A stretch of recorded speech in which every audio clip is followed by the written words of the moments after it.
Actually, the weed. So the only thing that can happen is that as soon as my we will then adjourn. They're working. And now they are working. Okay, mics are working now. Thank you. There is no need for us to adjourn. The sitting is proceeding. Honorable members, we want to apologize for this kind of unfortunate situation. We will investigate and will be able to update members on what was the problem so that we don't experience the same problem again. We humbly apologize. Before we go to motions without notice, I have the Chief Whip who has got a motion. I will give him an opportunity to raise the motion. Honorable the Chief Whip, Honorable Mokhanya.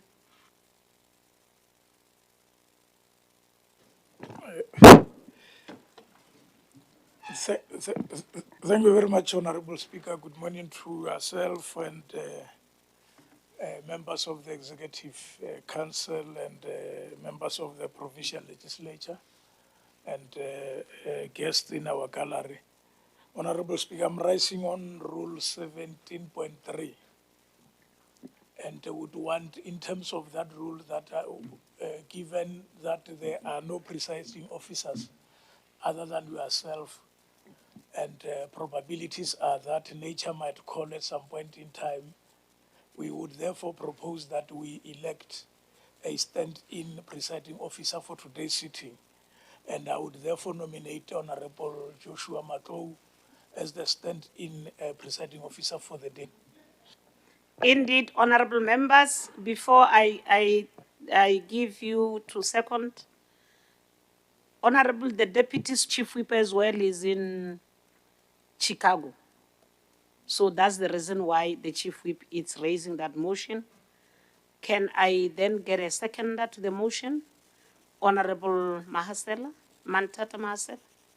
Thank you very much, Honorable Speaker. I rise to second what the Honorable Chief Whip has proposed, that Honorable Makhado be the Deputy Speaker of today. Thank you very much. Thank you so much. Congratulations, Honorable Makhado. Be ready and look at me. Just look at me. I take it that there's no acting raise my allowance, hand, ne? please always look at me so that we're able to communicate. Thank you so. But you need to sit where presiding officers sit. Yeah. Please change your seat and sit where the presiding officer sits. Yeah. Okay. Thank you so much. While we welcome Honorable Makhado as the acting presiding officer of the day, we want to thank honorable members for affording him that opportunity. It's indeed a very good one. Thank you so much. We shall now proceed to item 2 in terms of the sitting. We must remind honorable members that we did receive a number of apologies. The first one is the Honorable the Premier, Dr. Popira Matuba, who's not available today. We have received apologies from the whole team of the EFF, but as well I've indicated the whereabouts of Honorable Deputy Speaker Mema Mrobela out of the country, Honorable Manama out of the country, Honorable Chivase out of the country, Honorable Mukaba, Honorable Maringa. They're in the same delegation in Chicago. Honorable Mukoni, Ill Health, Honorable Premier, I've already indicated emergencies that are there. We have got as well Honorable MECs, MEC Radzilani, MEC Rachweni, MEC Mative. We have the apologies, MEC Mek. Yeah. Before I proceed as well, honorable members, I must make an announcement that when the when we're not having the sitting, the Speaker has received 2 letters from political parties that want to make changes in terms of the membership of the people of honorable members. The first request was from the African National Congress. The second one is from the UAT. The Office of the Speaker is making the necessary arrangements, and the House will be duly informed on those changes that have been made. Thank you so much. We shall now proceed to Speaker. item 2.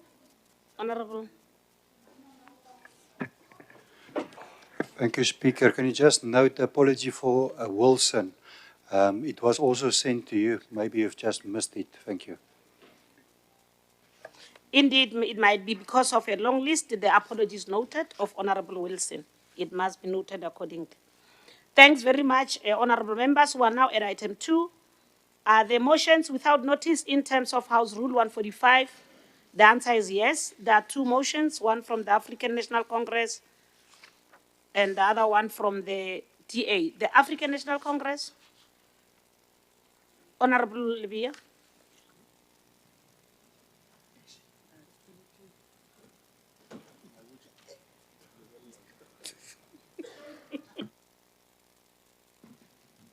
The Honorable the Speaker, we are facing serious injustice here at our back. We'll raise it at our own meetings. Thank you very much, Honorable the Speaker. I rise on behalf of the African National Congress that this House notes the strengthening of border management and addressing the impact of illegal immigration on service delivery and public safety in our province.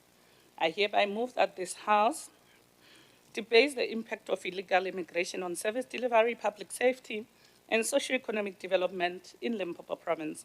And further, that the House must note that Limpopo province shares international borders with Zimbabwe, Botswana, and Mozambique, making it a strategic gateway into the Republic of South Africa. The province continues to experience illegal border crossing, which presents significant challenges for effective immigration management, public safety, and the delivery of essential public services.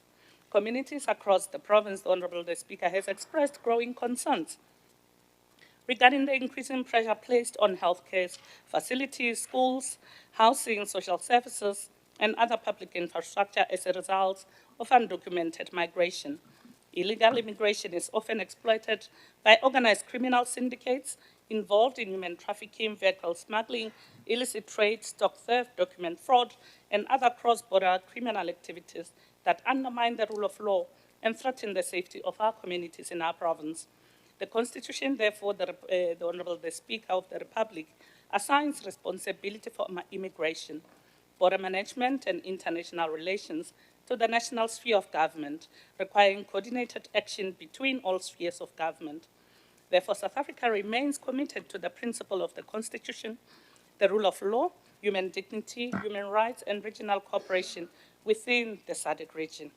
This House further should recognize that sustainable solution to irregular immigration requires strengthened border management, improved immigration system, effective law enforcement, and closer cooperation with neighboring countries to address the root cause of this migration. Therefore, the Department of International Relations continues to engage neighboring states through bilateral and multilateral platforms to strengthen. This House, therefore, the Honorable the Speaker, therefore resolves to call upon the national government through the Department of Home Affairs and the Border Management Authority and other relevant departments to strengthen along South Africa's border with neighboring countries. It should further encourage enhanced cooperation between the Border Management Authority, the SAPS, and the SANDF, the South African Revenue Service, and other law enforcement agencies to combat illegal border crossing, human trafficking, smuggling, and all that. We further request the relevant provincial departments to assess and report on the impact of illegal immigration on provincial services. We commend, therefore, the government of South Africa through the Department of DECO for having managed the migration management. The Honorable the Speaker, we therefore encourage continued cooperation between national, provincial, and local government to ensure that the challenges associated with illegal immigration are addressed in a manner that protects national security, safeguard public resources, upholds the Constitution, and respects the dignity and human rights of all people. I move accordingly, the Honorable the Speaker. Thank you so much, Honorable Via. Any seconder to the motion? Honorable P R Mphephu.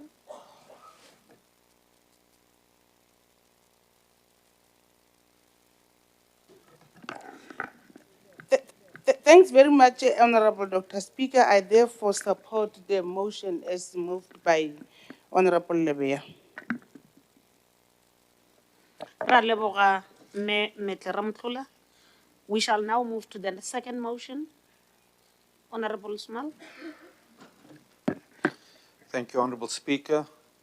I rise on behalf of the Democratic Alliance that this House move and notes that the Minister of Public Works and Infrastructure, Minister Dean McPherson, committed to transform the expanded public works program, and that the launch of the Working on Infrastructure program in Limpopo took place just last week. Recognizes that the program later, this system ensures that work opportunities are allocated fairly and transparently, reducing corruption and manipulation online, especially in the building and infrastructure environment. Further notes and supports the continued efforts by the Department of Public Works to reform the EPWP sector into one of opportunity and dignity. I so move. Thank you very much, Honorable Small. Any seconder to the motion? Honorable Max. As it pleases you, I second the motion. Thank you. Is there any further motion? Those were the two motions that we received. Okay. Honorable Majoman.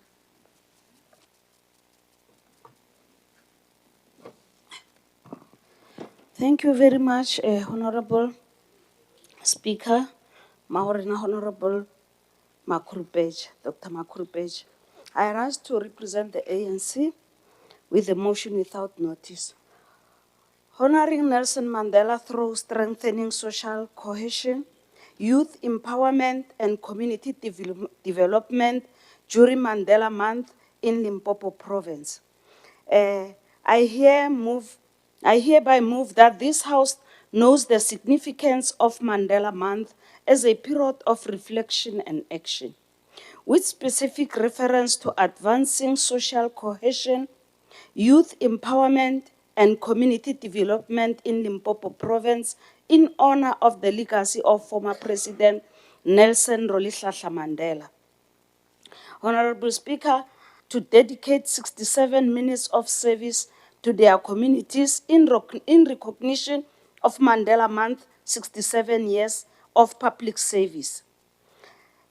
Further noting that Limpopo Province continues to face socio-economic challenges including poverty, unemployment, inequality, and limited access to opportunities, particularly amongst young people in rural and peri-urban areas.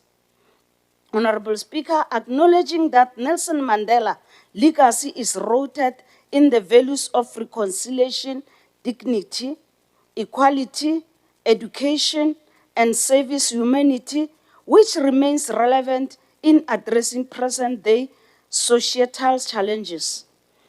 Recognizing the important role of government, civil society, traditional leaders, faith-based organizations, and the private sector in promoting community upliftment and social cohesion. Madam Speaker, further recognizing that youth development, education, skills training, and community participation are essential tools in building resilient and inclusive communities. Acknowledging the importance of volunteerism and active citizenship in strengthening solidarity and addressing local development needs. Commending the ongoing efforts by various stakeholders in Limpopo Province who continue to implement community outreach programs, charitable initiatives, and development projects during Mandela Month. This House therefore calls upon all spheres of government, in partnership with civil society and the private sectors, to intensify Mandela Month programs that promote community development, service delivery, and social cohesion across Limpopo province. The implementation of sustainable youth empowerment initiatives, including skills development, entrepreneurship support, sports, arts, and culture programs, in honor of Nelson Mandela's commitment to education and youth development. Community-based outreach activities during Mandela Month that focus on improving living conditions in disadvantaged areas, including support for school, healthcare facilities, and vulnerable households. Madam Speaker, the promotion of activity, citizen participation through structure volunteers program that encourage individuals and organizations to contribute meaningful to community upliftment beyond Mandela Month. Strengthen partnership between government, traditional leaders, faith-based organizations, and civil society to ensure coordinated and impactful Mandela Month activities across all districts of Limpopo province. I so move. Thank you. Ra leboga me Asnat Machomani. Can we get a seconder to the motion? Honorable Nkonyan. Thanks very much, Madam Speaker. I rise to second the motion as moved by Honorable Machoman. Thank you. Thank you very much, honorable members. We shall now move to item 3. Are there any notices of motion in terms of House rules? It's none. Are there, item 4, are there any statements by members in line with Rule 199? There is none. Item 5, are there any executive statements in Rule 200? There is none.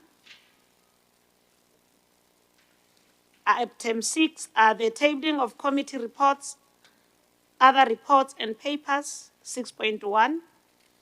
Tabling of the 24-25 Section 47 report on the performance of municipalities in the province.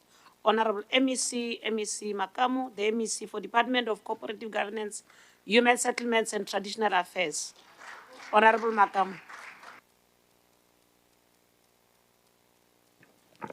Thanks very much, Honorable Speaker, Dr. Mwakoma Makhado, colleagues in the executive, members of the legislature. I stand here by Madam Speaker in terms of Local Government Municipal Systems Act, number 32 of 2000, which says the MEC for local government must annually compile and submit to the provincial legislature a consolidated report on the performance of municipalities in the province. Section 47, subsection 2, further indicates that the report must, 1, identify municipalities that underperformed during the year, 2, propose remedial action to be taken, and 3, be published in the Provincial Gazette. Madam Speaker, in line with the provision of above-mentioned legislation, I hereby table the 2024-2025 report on the performance of municipalities in the province for consideration by this August House. I thank you, Honorable Speaker. You can see the MEC, the 2024-2025 Section 47 report on performance of municipalities in the province is referred to the Portfolio Committee of Coxstar for consideration and report back to the House. Thank you so much. We shall now proceed to item 7, which is orders of the day. 7.1, consideration and adoption of the following reports of the Portfolio Committee of Economic Development, Environment and Tourism. Committee Chair, the Honorable Piedi, is standing in on the chair, Honorable Mukava, who's in Chicago. Honorable Piet.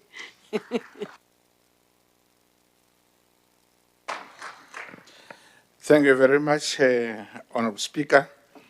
The Deputy Speaker who has just been appointed as acting Deputy Speaker, Honorable Makhado, and Chief Whip, as well as the entire Whipari, the executive members and the Premier on absentia, as well as honorable members of the House. Honorable Speaker, I could see Honorable Smart getting jealous when we are going to get acting allowances. I'm acting on behalf of the chairperson.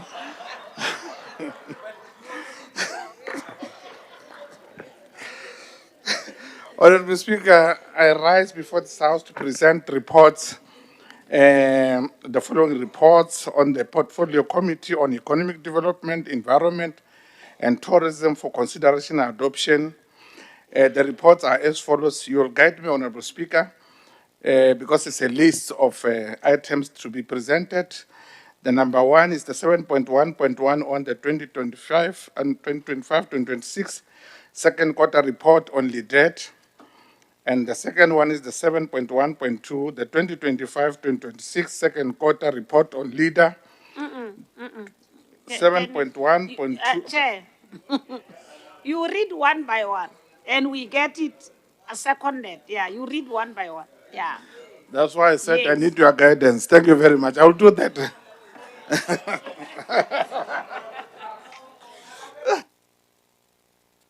Honorable members, can we get a seconder for the 2025-2026 second quarter report for LEDET? Honorable Mdaka. Na khensa manana speaker ni mela ku seketela siboxiweke hi mkhomeli wa chairperson ya LEDET na khensa. Over to you, Chair. Thank you very much, Honorable Speaker. On 7.1.2, 2025-2026 second quarter report on LEADER. Any second, honorable members? Honorable Nempomuluni. Thank you, Dr. Honorable Speaker. I stand here to support and second the 2025-2026 second quarter report LEADER. Thank you very much. Thanks. Over to you, Chair. Thank you very much, Honorable Speaker. 7.1.3, the 2025-2026 second quarter report on LTA, Limpopo Tourism Agency. Thank you so much. Honorable Mphephu, you raise your hand. Thank you very much, Honorable Speaker, Dr. Makhado. I rise to second the report as presented by the chairperson of the committee. Thank you. Thanks. Over to you, Chair. Again, Honorable Speaker, item number 7.1.4, 2025-2026 second quarter report on LGB. Honorable members, thanks. Honorable Bella Kupa Mabuza. Thank you very much, Honorable Dr. Speaker. I rise to second the second quarter that was presented by the acting chairperson. Thanks. Over to you, Chair. Again, Honorable Speaker, item number 7.1.5, the 2025-2026 third quarter report, LEDET. Thanks, Honorable members. Honorable Mabucha. Thank you very much, Speaker. I would like to second the move made by the acting chairperson of the committee on the consideration and adoption of the third quarter report on LEDET. Raleboga, over to you, Chair. Honorable Speaker, item number 7.1.6, 2025-2026 third quarter report, LEADER.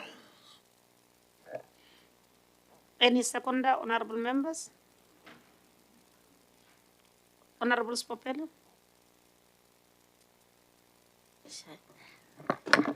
Thank you, Speaker. I rise to second the presented report. Thank you. Over to you, Chair. Item number 7.1.7, 2025-2026, third quarter report, LTA, Honorable Speaker. Thanks, honorable member. Honorable members for. I can see him properly. Honorable Shai. No, ke a o leboga, Dr. Speaker, ke rata go tšea sebaka se ke thege se buletsweng ke modulasetulo wa Motšwaoswere. Chair, you can have a seat now. Thank you. You will come back later at 7.2. We shall now refer to the speakers list. Last one, Okay, Speaker. over to you, Chair. Thank you very much, Honorable Speaker. Item number 7.1.8, 2025-2026, third quarter report on LGB. So much. Any seconder, Honorable Mphephu? Thank you, Madam Speaker. I rise to second the report as presented by the acting chairperson of portfolio, the LEDET. Thanks.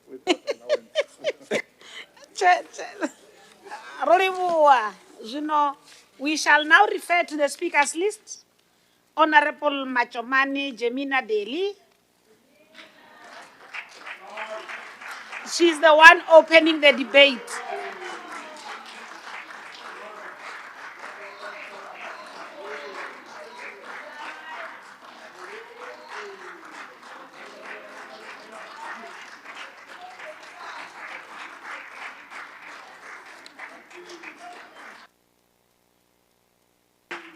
Honorable member, you have got 12 minutes. Your 12 minutes starts now.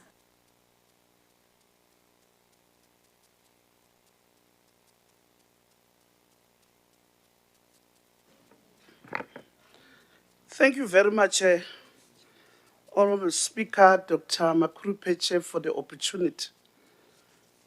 And let me first forward my greetings to you, Honorable Speaker, to the Acting Deputy Speaker, Honorable Makhado, the Chief Whip of Council, the Chief Whip of Legislature, my apology, Honorable Mukhwenyana,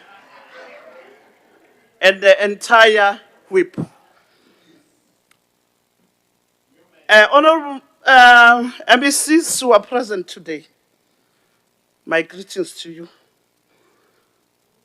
The chairpersons of portfolio committees,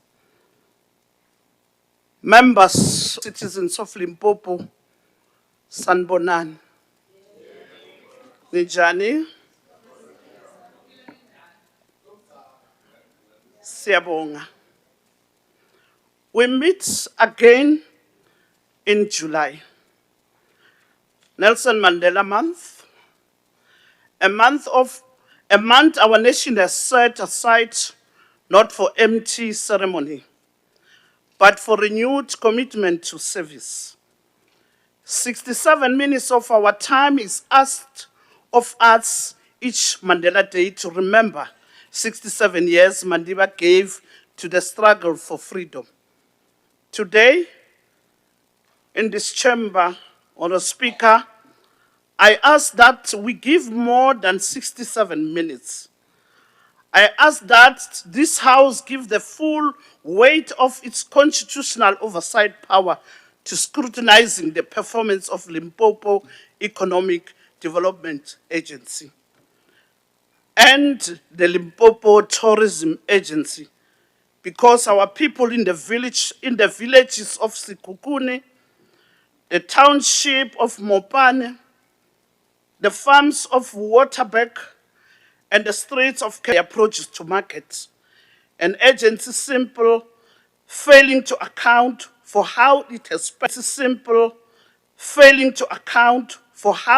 spent public money is unacceptable.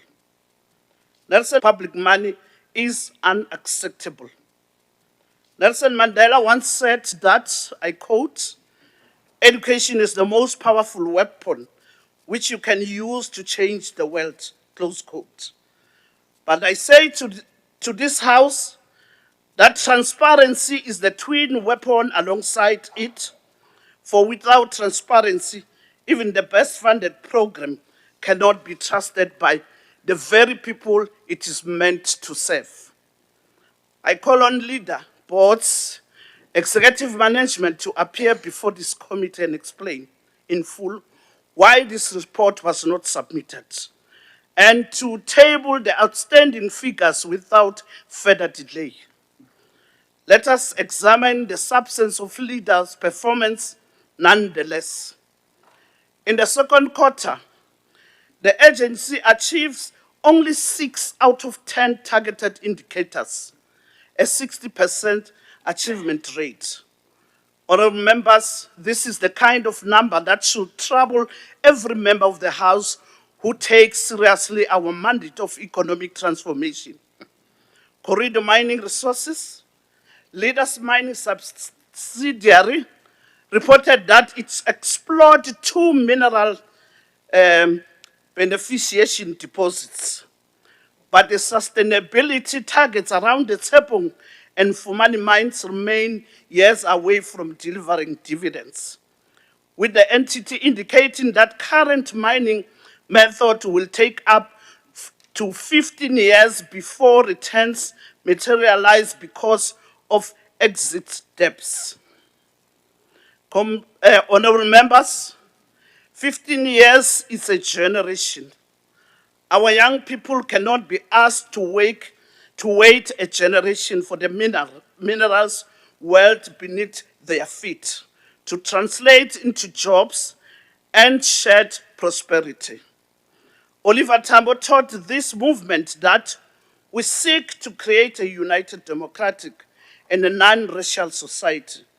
And a truly united and non-racial society is one where mineral wealth benefits the communities who live alongside the mine dumps, not only shareholders and creditors years down the line.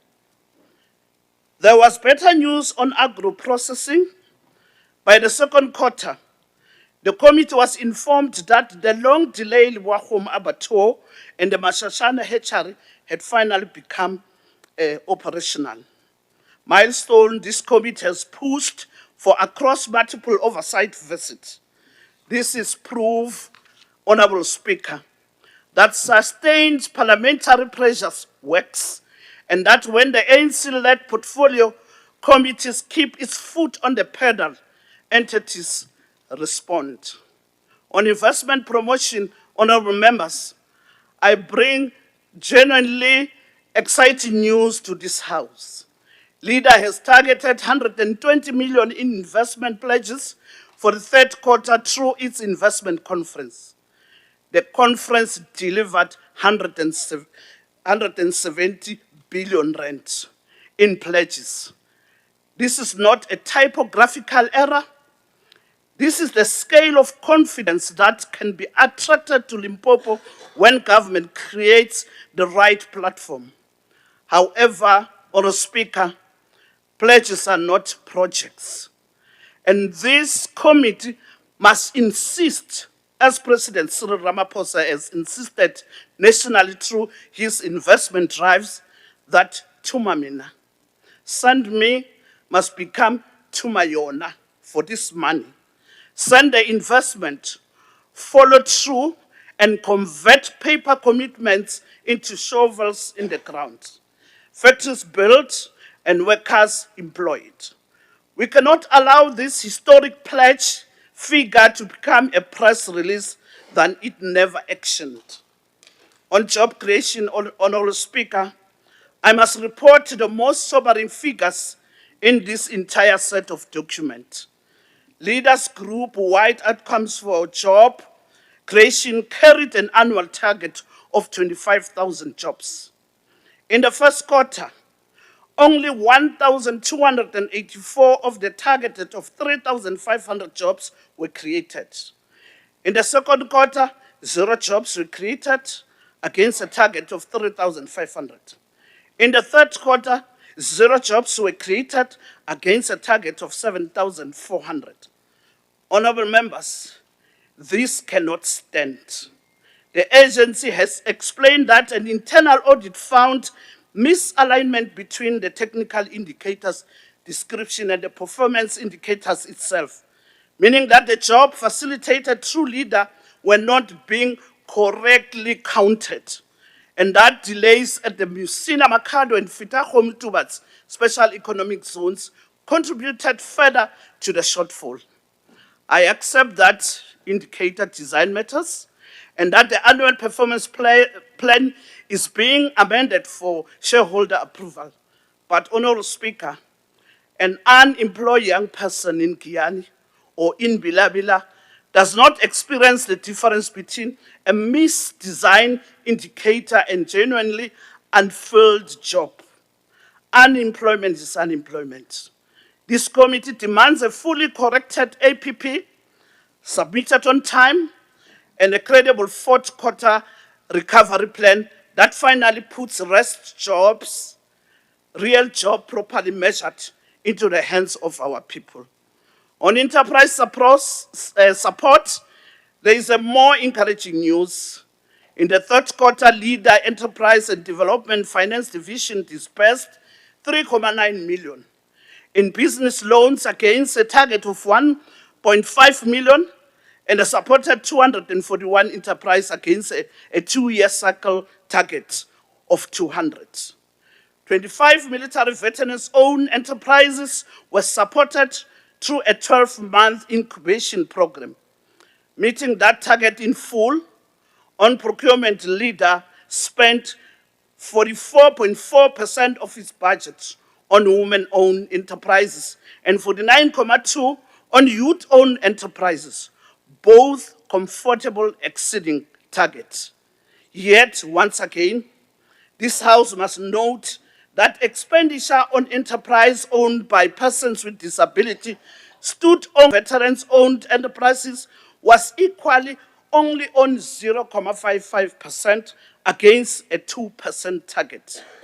In both the second and third quarter, Leader has explained this by pointing to the limited pool of compliance registered suppliers from these designated groups and to the reluctance of persons with disabilities to risk their SASSA grant eligibility by engaging in state business.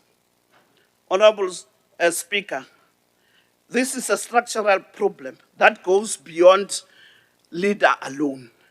And I echo the agency's own recommendation that it be escalated to the social cluster and to the Provincial Executive Council because no single department or entity can solve it alone. Turning to Risima Housing Finance, honourable members, here is a genuine success story. In the second quarter, Risima dispersed 23.3 million in home loans, falling short of its 30 million target because of 74 applicants, worth 63.4 million, did not meet minimum credit requirements. By the third quarter, however, Risima has dispersed 35.5 million, exceeding its targets, and achieved a return on investment of 13% against a target of 5%. Honourable Speaker, Risima turnaround is precisely the model of self-sustaining, dividend-paying public entity that the ANC development state philosophy demands, and the committee has rightly encouraged other leader subsidiaries to emulate it. It cannot, however, I cannot, however, stand before this House without addressing Great North Transport. In the second quarter, GNT transported only 1.23 million passengers against a target of 1.45 million. A shortfall attributed to a fleet size below budgeted allocation. By the third quarter, performance have improved to 1.65 million passengers, exceeding target. But honorable members, the real crisis at GNT is not passenger numbers, it is governance. This committee convened a special meeting with GNT on 6th May 2026, especially to interrogate disciplinary process against executive implicated in the sale of a company bus and against those allegedly connived in this theft while continuing to draw salaries during unresolved disciplinary hearings that have already cost the public purse over 2 million. The committee was compelled to postpone that meeting because GNT was not forthcoming. Honourable Speaker, as I conclude,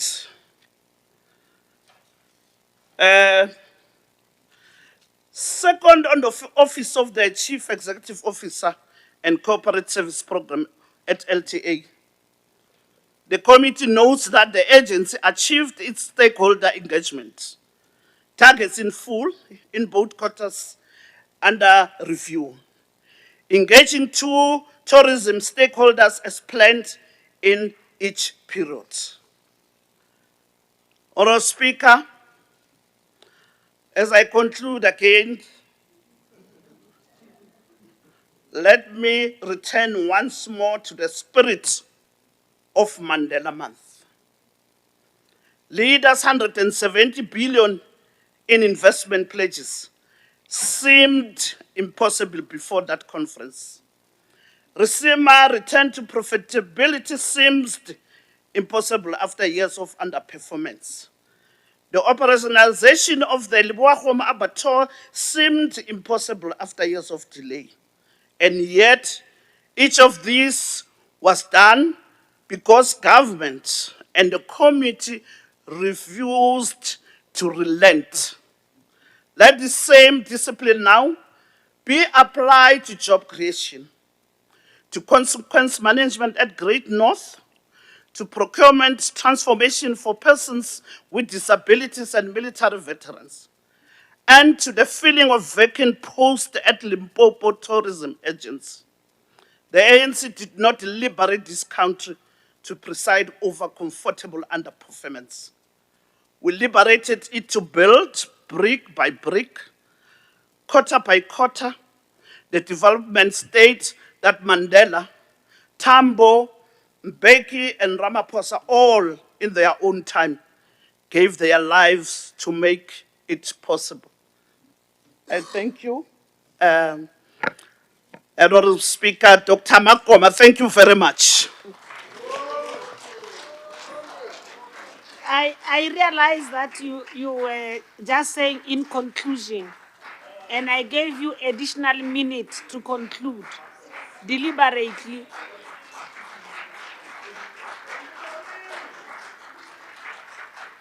I deliberately allowed you the minute because I realized there are two speakers who are not here. So, Honorable Small, because Honorable Mowane is not here, Honorable Small, if you as well need 1 minute, you are given.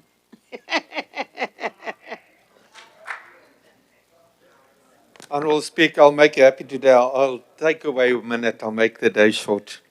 Honourable members, members of the executive, members in the gallery, good morning. In Limpopo, we face a growing crisis. Poverty is widespread and work is scarce. Almost 1 in 2 Limpopo residents live below the lower bound poverty line, meaning they cannot afford basic necessities without cutting back on food. Almost 1 in 2 people who could be working is unemployed under the expanded definition. In the third quarter of 2015, Limpopo's official unemployment rate was 18.9%. Fast track that to where we are today. In the first quarter, it has risen to 31.7%. The expanded unemployment rate now stands at a staggering 47%. These are not just statistics.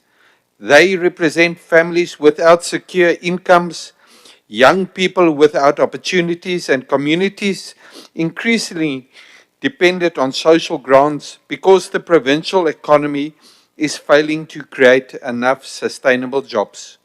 Honourable Speaker, LEDET exists to build the competitive provincial economy. LEADER exists to accelerate growth, development, and job creation. Yet in Limpopo, it is not producing the growth or jobs needed to overcome poverty and structural unemployment. The question this House must ask is, how did we get here? The answer lies in the quarterly reports of LEDET, LEADER, and their entities before this House. You just heard from the previous member saying that G&T's problem is not one of passengers, it is one of governance. The very institutions established to drive economic growth and unemployment are themselves weakened by poor governance, inadequate leadership, and a declining institutional capacity. LEADER admits that it cannot collect that money is owed to them effectively. It collects less than half of the rent it raised during the first quarter. It faces a liquidity crisis, and the income from its properties and business loans is not enough to pay salaries and operating expenses. Shockingly, the Auditor General has raised material uncertainties about whether LEADER can continue as a going concern. Not too long ago, this House resolved that Schedule 2D companies should be standing on their own 2 feet. The Province Economic Development Agency is itself struggling to remain. At the Sheshego Digital Hub, the project reached practical completion, but the money ran out before the as-built drawings could be approved and occupational certificate. Without that certificate, a completed building cannot properly fulfill their purpose for which public money was spent. The proposed film industry project at Seshego Industrial Park has still not been implemented. The department itself identifies weak coordination and unclear responsibilities as the obstacles. At the Lebogomo Abattoir and Masashana hatchery operations resumed in January 2026 and then stopped after the first production cycle. The appointment operator failed to supply sufficient feed, veterinary support, timely collection, and payments to farmers. Almost 75% of the chickens placed on the participating farms died. The operator accumulated more than 7.2 million rand of debt. A project intended to create jobs and develop the poultry industry instead placed farmers' incomes, food security, local productions, SME opportunities, and approximately 500 potential jobs at risk. Great North Transport shows the same pattern. LEADER provided approximately 43 million rand in loans between April and early July, merely to cover G&T's monthly funding shortfalls. Yet, G&T remains under severe financial pressure and has now notified organized labor of possible retrenchments. Limpopo does not suffer from shortage of announcements, strategies, feasibility studies, or turnaround plans. It suffers from a failure to implement, complete, and sustain them. Limpopo's crisis is ultimately one of governance. Bad policy, weak leadership, poor accountability, and a declining institutional capacity have allowed individuals' failures to accumulate and reinforce one another. Temporary work opportunities and training statistics cannot replace permanent employment. A building that cannot operate, a processing plant that stops production, and an entity surviving on repeated bailouts do not constitute economic development. This House cannot simply note these reports. It must demand funded recovery plans, firm deadlines, and consequences for continued failures. The people of Limpopo do not need more promises on paper. They need a government capable of turning public money into functioning institutions, completed projects, growing businesses, and sustainable jobs. I thank you, Honourable Speaker. Thank you so much, Honorable Small. Indeed, you didn't need my minute. You even donated your minute back to us. Thank you so much. We really appreciate. Honorable Piedi Maseko Solomon, please come and close the debate because Honorable Jack Velile is not here.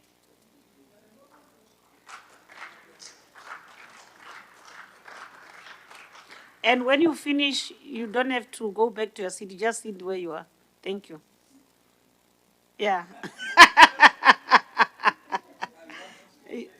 Yeah, you can take.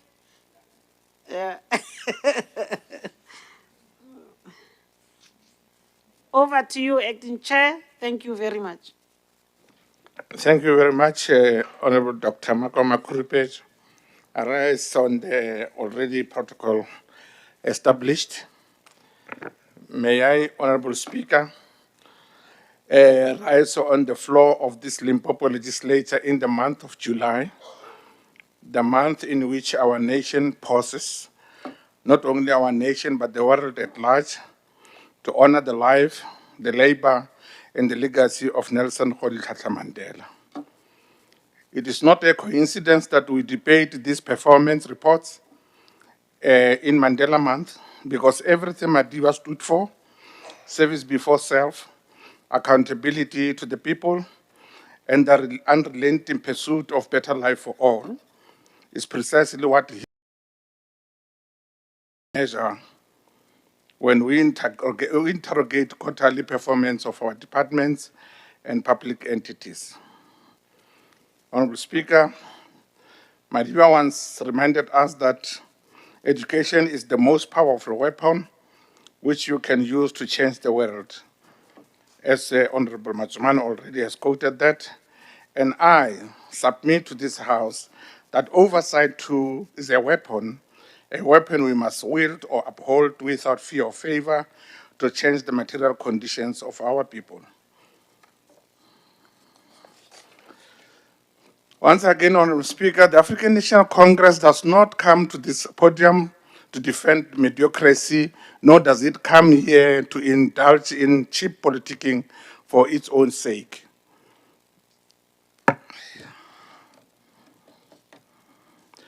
We come here as the movement that has led this province and this country from the darkest days of apartheid oppression into the light of a constitutionally democratic, and we have here, and wait for a moment.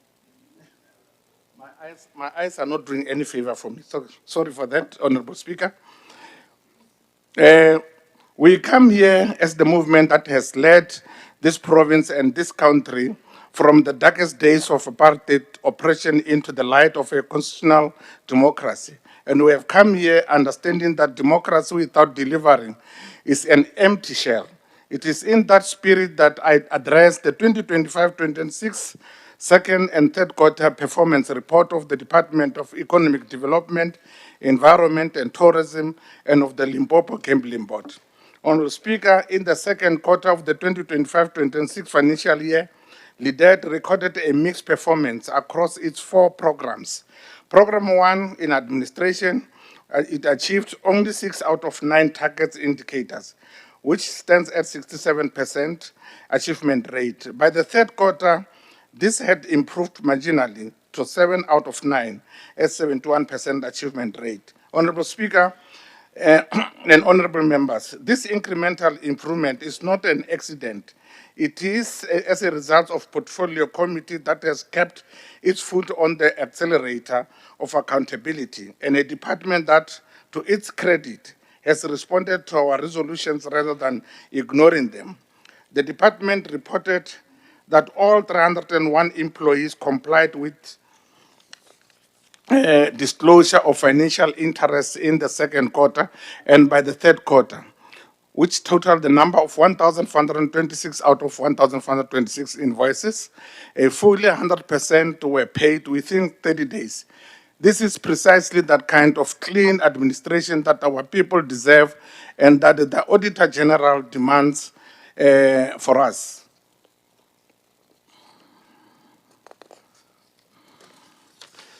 Once again, Honorable Speaker, Oliver Tambo addressing an international audience at Georgetown University in 1987, he said that the movement he led sought to create a united, democratic, and non-racial society.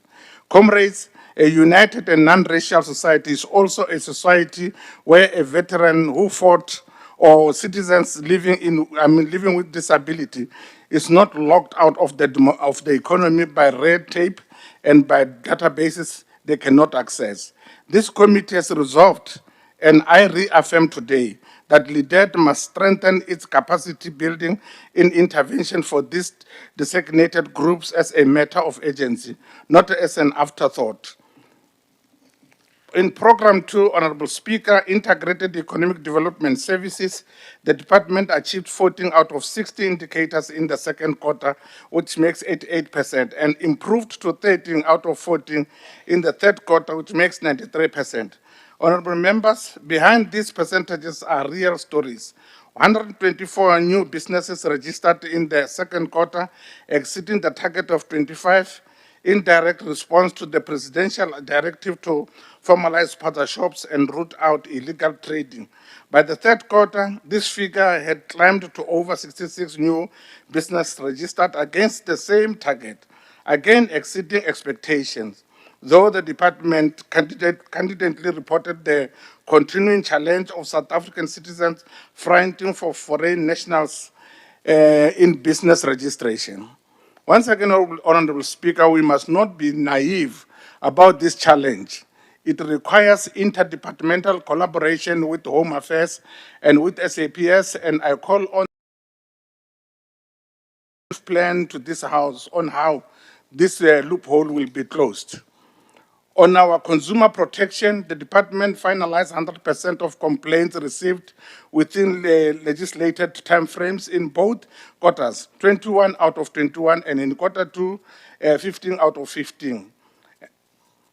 On liquor regulation, Honorable Speaker, 2,514 liquor businesses were inspected in quarter 2 against a target of 2,000, rising to 3,002 inspected in quarter 3, against the same target made possible through joint operation with other law enforcement agencies. This government working as it should, multiple arms of the state pulling in the same direction to protect our communities from illegal liquor trading. Yet, Honorable Speaker, the processing of liquor license applications remains a soft spot. Only 43% of the applications were made approved within the legislated time frame in quarter 2, and only 60% in quarter 3. Small entrepreneurs who wish to enter the liquor trade lawfully are being held back not by lack of ambitions, but by incomplete applications, and frankly, by the capacity constraints within the department. We call on LEDET to work hand in hand with these applicants to hold hands as our constitution demands equal opportunities rather than simple rejecting incomplete paperwork. And once again, Honorable Speaker, in Program 3, the Environment Affairs is where this department has been most consistent, achieving 100% of its targets in both the second and the third quarters. In the second quarter, 39 out of 39 environmental impact assessments were finalized within legislated timeframes. In the third quarter, 26 out of 26 were finalized again at 100%. Atmospheric emission license and waste license applications were processed at 100% in both quarters. Compliance inspections rose from 101 in quarter 2 to 82 in quarter 3, still comfortably above the target. And biodiversity management permits over 2,700 in quarter 2 and over 3,800 in quarter 3. were issued at a full 100% success rate within legislated timeframes. Honorable Speaker, and honorable members, this is the unglamorous, unseen work of protecting Limpopo's environment, our biodiversity, our water, and our air for generations not yet born. It is government doing right by both the present and the future. In Program 4, Honorable Speaker, tourism improved dramatically from 75% achievement in Quarter 2 to a full 100% in Quarter 3. Stakeholder engagement, tourist guide, compliance inspections, and collaborative operations with the Gauteng Tourism and Authority at Tambo International Airport all point to a department that understands tourism is not a peripheral sector, but a genuine engine of jobs for our province and our people. Honorable Speaker, let us turn to the money, because no debate on performance is complete without confronting expenditure. In the second quarter, LEDET had spent only 960.9 million rands, or 42% of its 2.2 billion rands budget, leaving a staggering 1.3 billion rands unspent.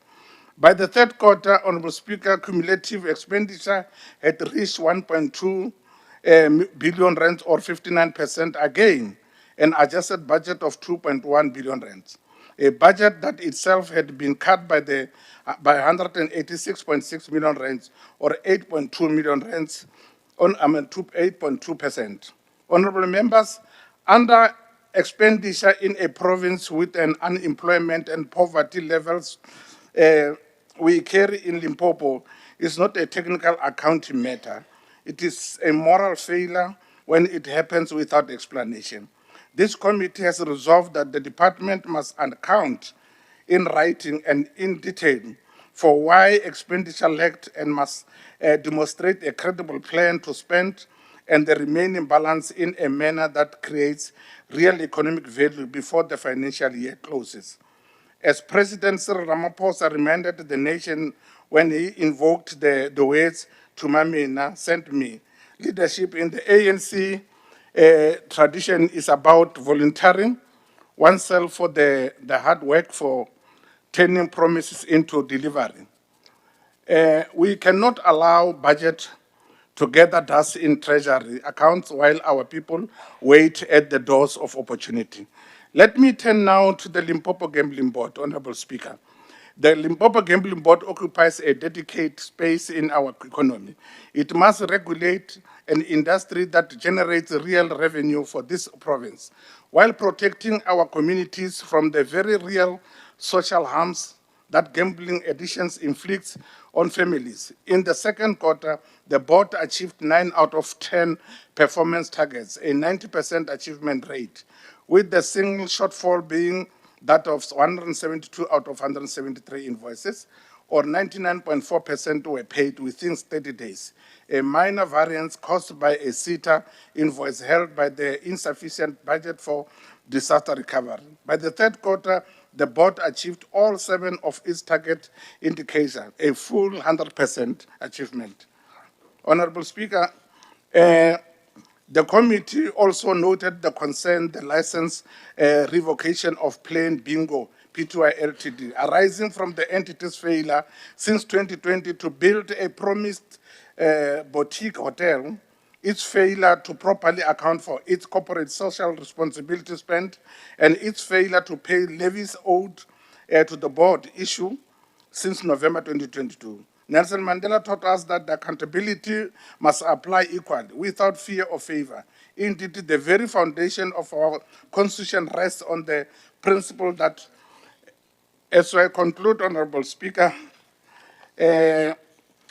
allow me, Honorable Speaker, to dwell a little longer on the law enforcement programs of the Limpopo Gambling Board. I want to replace on record the tireless work of the men and women who go out into communities to root out illegal gambling. Honorable Speaker, in conclusion, the debates, I want to return to where I began. Mandela a Mandela month. It always seems impossible until it is done. Those words, so often repeated, so easily reduced to a slogan on a T-shirt, must instead be disciplined within which this committee and the department approach every unmet target, every rent and under expenditure. I thank you, Honorable Speaker. Raleboga, Chairperson, thank you so much. That comes to, I requested that you don't leave, Chair. You sit there, yeah? Because we know that we have received the message that in the absence of the MEC Matibe, MEC Makamus, the leader of government business, will be responding to the debate. But we are requesting that he doesn't respond now. He allowed the next debate to proceed, then he can debate at once. We are now moving to 7.2, consideration and adoption of the following reports of the Portfolio Committee of Economic Development, Environment and Tourism Committee Chair, 7.2.1. Thank you, Honorable Dr. Makhado. I rise again to present a report before this House of the Portfolio Committee on Economic Development, Environment and Tourism for consideration and adoption. The reports are as follows. The 7.2.1 report on oversight visit of Sefateng chrome mine on the 17th of October 2025. Any seconder to the report? Honorable Nkonyan. Thanks very much, Madam Speaker. I rise to second the move as proposed by the acting chair. I thank you. Thank you so much. Over to you, Chair. Once again, Honorable Speaker, 7.2.2 report on oversight visit to Tshepong chrome mine on the 17th of October 2025. Any seconder, Honorable Machomani? Thank you very much, Honorable Speaker. I stand to second the presentation by the chairperson, the acting chairperson. Thank you very much. Honorable Piedi, over to you. Thank you very much, Honorable Speaker. 7.2.3 report on the briefing by Great North Transport held on the 9th of June 2026. Thank you, Chair. Any seconder, Honorable Machete? Thanks very much. I hereby second the report on the briefing by Great North Transport. Thanks very much. Thank you so much, Honorable Chair. Once again, Honorable Speaker, 7.2.4 report on oversight visit to the Musina Makhado Special Economic Zone held on the 30th of April 2026. Thank you, Honorable Ma'am Christina Mohale. Thank you, Honorable Speaker. I second the report as presented by the acting chair. Over to you, Chair. Once again, Honorable Speaker, I present again report on oversight, which is 7.2.5 report on oversight visit to Arzona Private Nature Reserve, Northam Tabazimbi Local Municipality, Limpopo Province on the 14th of April 2026. Thank you very much. Any seconder, Honorable Matabuche? Thank you very much, Madam Speaker. I rise to second the report as presented by Honorable Piedi. Thank you so much, Honorable Piedi. Honorable Speaker, lastly, 7.2.6 report on oversight visit to Tierkop Nature Reserve on the 15th of April 2026. Ralewa Chairperson, can I get the second?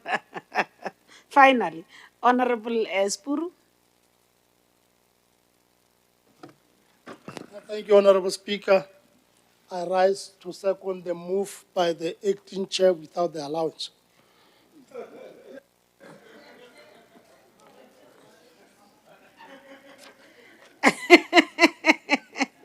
Ralewa Spuru, we shall now refer to the speakers list. In terms of our speakers list, the person who's opening the debate, the honorable member, it's Honorable Ms. Gloria Zuniswani. She's not here.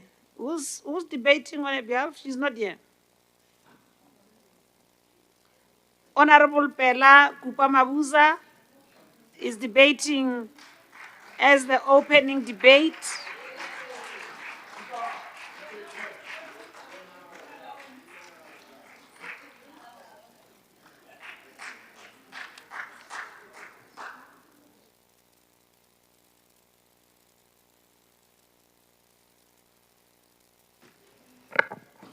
Thank you very much and greetings to the Honorable Dr. Speaker, Mayor Makhado. My greetings to the Chief Whip, Ntate Esop Mkhonyana, and the Whipari, executive members, and all my colleagues in this house. Honorable Speaker, I rise today in the month of July, a month that belongs in a special way to the memory and the mission of a man whose name is inspirable from the story of our freedom, Nelson Rolihlahla Mandela. Every year as the ANC and the people of South Africa observe Mandela Month, we are called not simply to remember a man, but to renew a commitment. We are called to ask ourselves honestly and without flattery whether the institutions we lead, the departments we oversee, and the entities we hold accountable as serving the vision for which he gave the best year of his life. Honorable Speaker, it is precisely because of this legacy that I want to turn in this address to a matter that sits squarely at the intersection of the land, environment, and economic justice. The work of the Portfolio Committee on Economic Development, Environment, and Tourism in exercising oversight over the management of protected land in our province. Land that was declared for conservation, but which in a number of cases has since been used in ways that raise serious questions of governance, accountability, and the public interest. Honorable members, within Tabazimbi local municipality, both of these engagements exposed a pattern that should concern every member of this house who takes seriously the people of Limpopo. At Tierkop, the committee was briefed on an application to withdraw portions of land from nature reserve status. Land motivated by a proposed solar plant development. During its assessment, the department found that activities on land belonging to ESCOM remained a declared conservation area. The committee exercising its oversight mandate went further than simply receiving a brief, in effect that they were hearing critical information for the first time. Honorable Speaker, this is not acceptable. When a public entity of the size and significance of ESCOM is called before an oversight committee of the legislature, it has a constitutional and moral duty to send officials who are properly briefed, properly mandated, and capable of accounting to the representative of the people. Anything less is a discourtesy to this house and a divisive to the communities whose environment and livelihood are affected by this decision. At Arzona, the pardon repeated itself in a different form. A private nature reserve declared as far back as 1960 had over decades been subdivided into small holdings, developed for agriculture, residential use, and infrastructure, including an ESCOM transmission substation, all while remaining legally classified as a protected conservation area.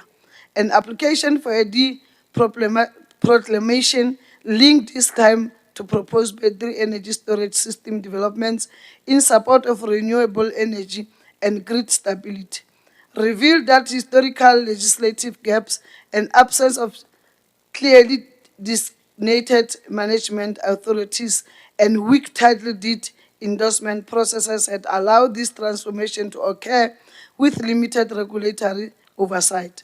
The committee was right to note that this may not be an isolated case, and that similar situation may exist in other privately declared nature reserves across our provincial and our country. Honorable members, why does this matter and why do I raise it in a speech that begins with the memory of Mandela?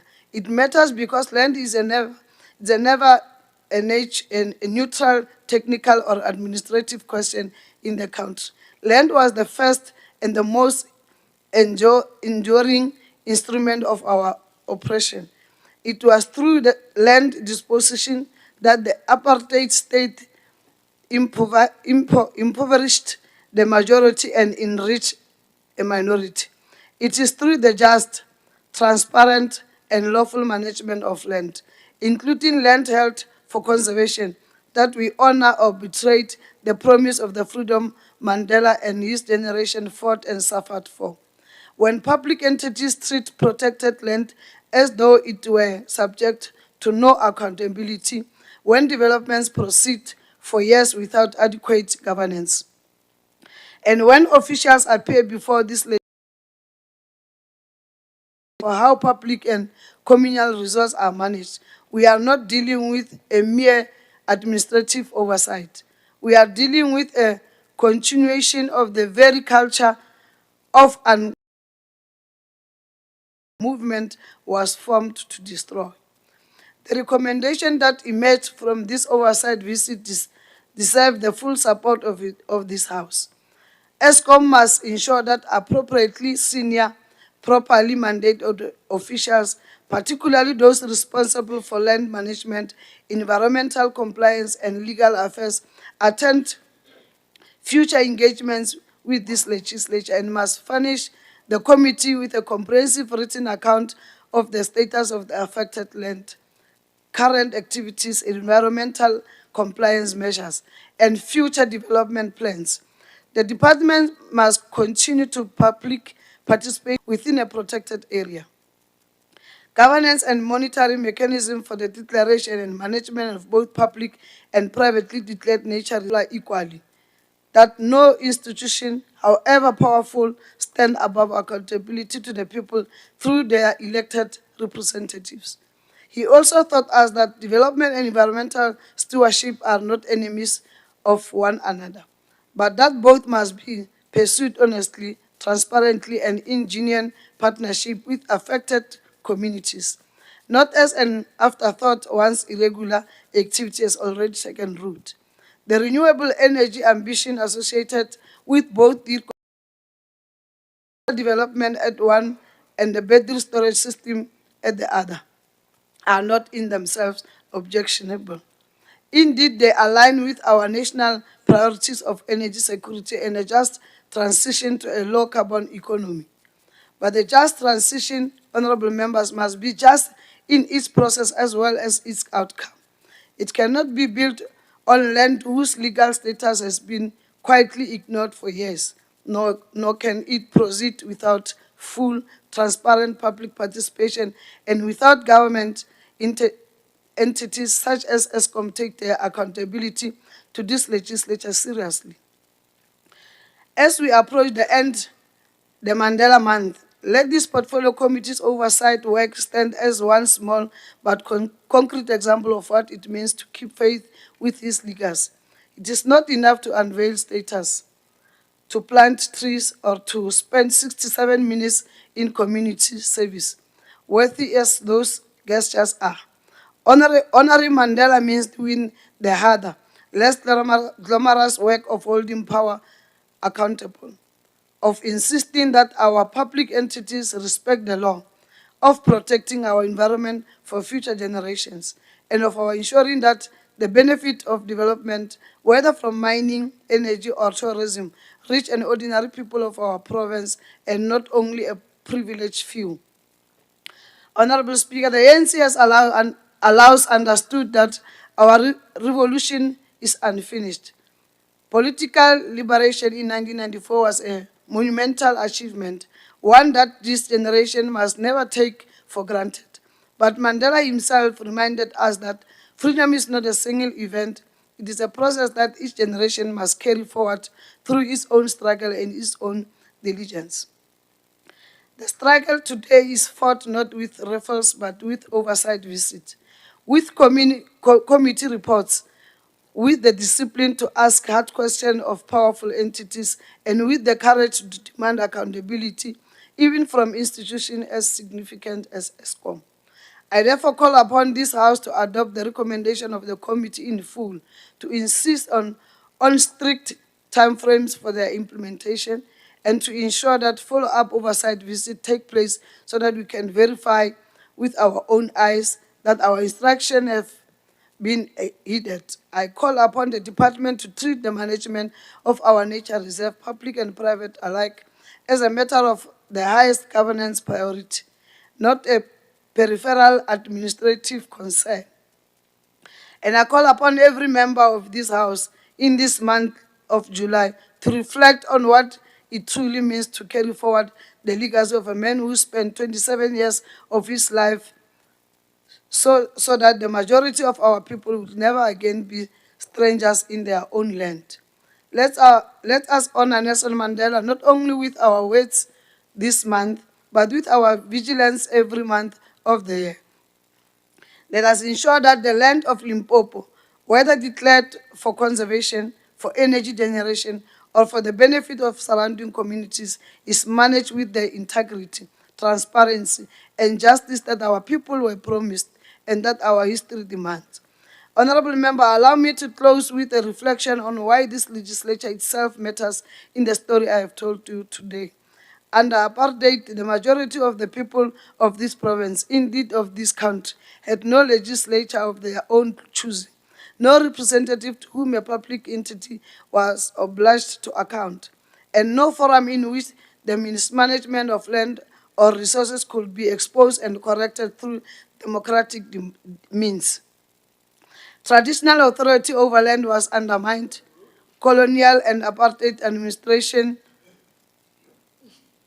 imposed their own officials over African communities, and ordinary people had no resources when their land was taken, their movement restricted, or their labor exploited. The very existence of this provincial legislature sitting in judgment over the conduct of department and entities itself a monument to what was won through the sacrifices of Mandela generation.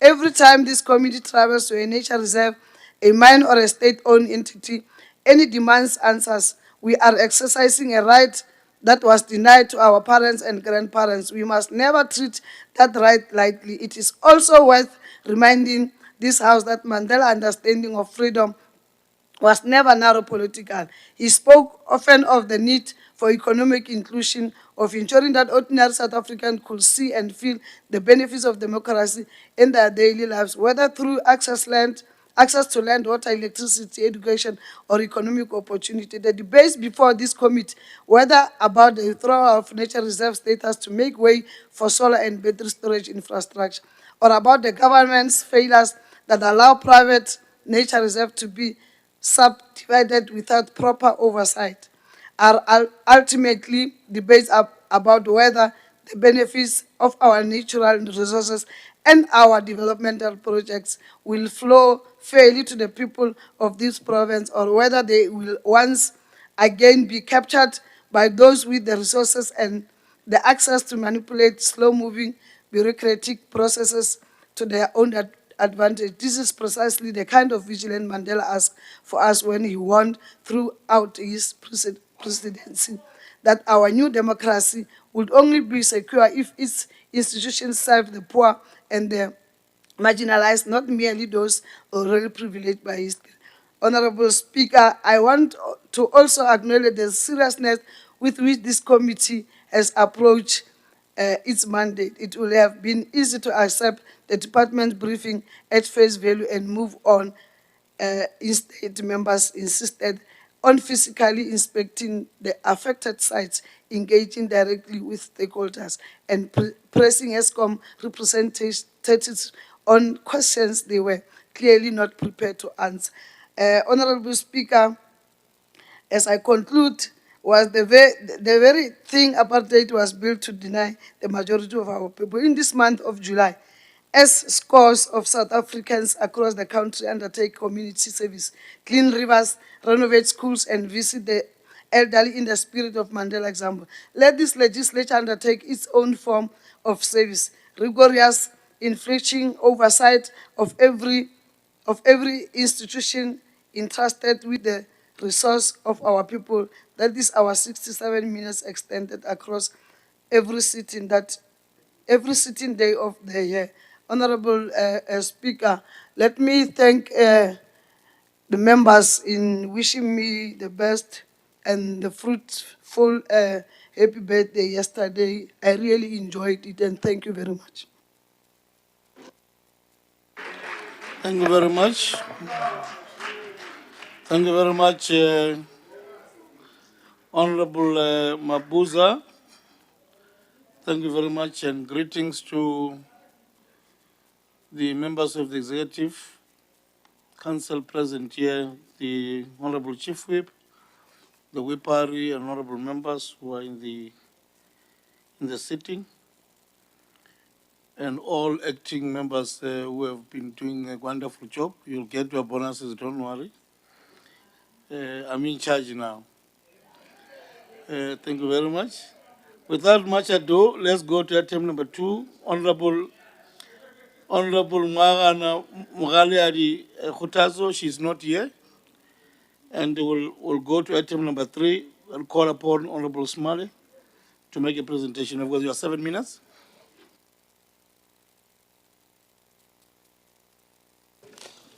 Thank you very much, Speaker. Limpopo should be an economic powerhouse. We are endowed with minerals that the world needs. We have some of the country's richest agricultural land and established tourism brand, extensive conservation assets, and strategic position as South Africa's gateway to the rest of the continent. Yet the expanded unemployment rate in Limpopo stands at 47%. Almost 1 in 2 people who could not be working cannot find work. This is the contradiction at the center of our provincial economy. Limpopo is rich in resources, but its people remain poor and unemployed.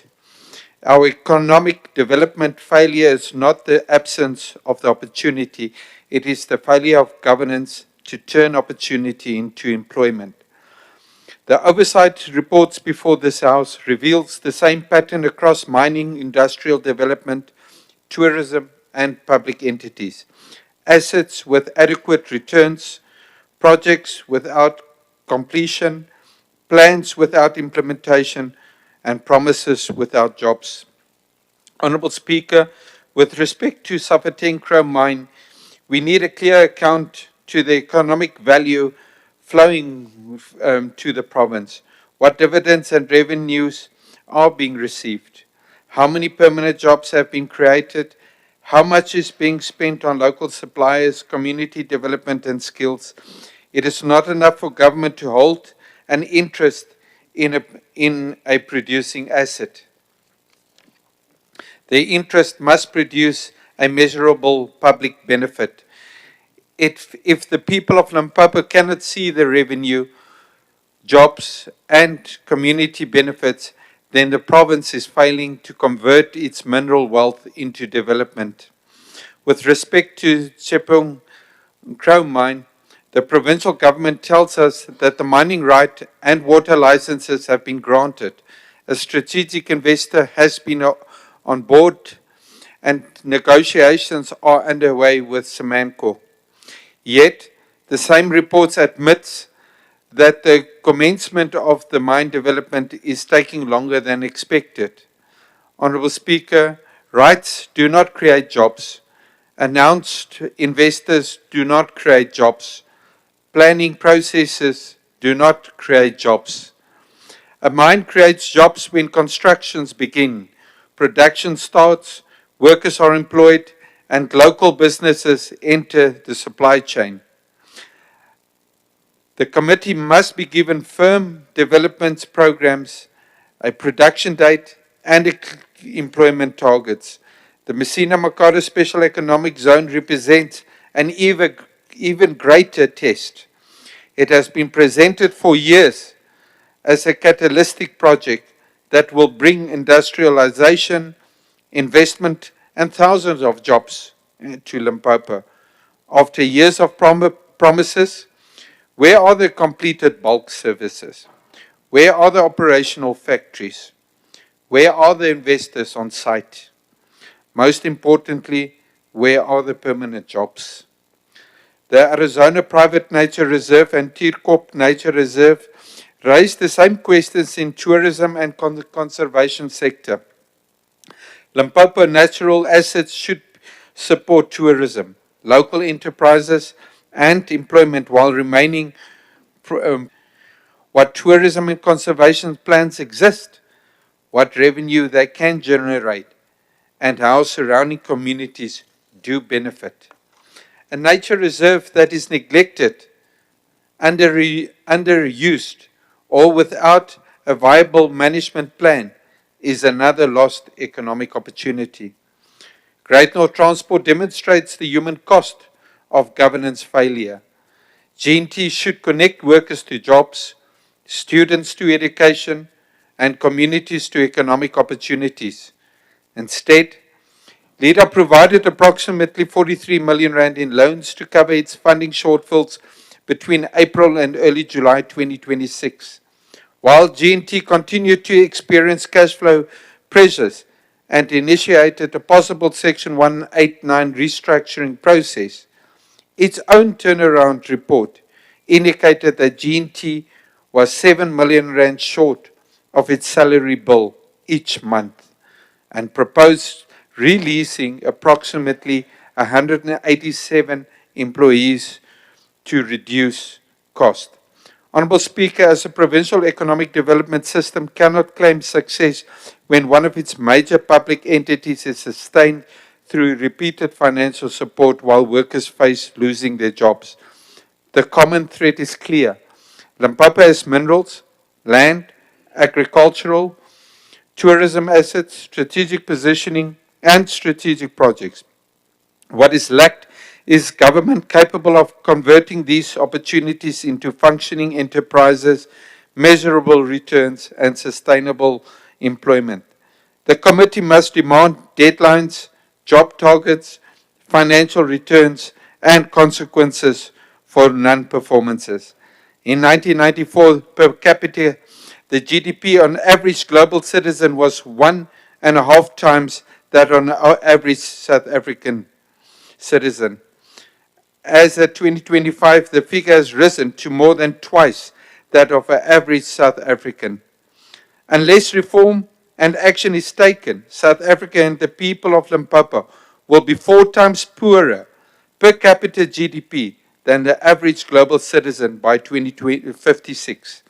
The people of Limpopo cannot live on announcements.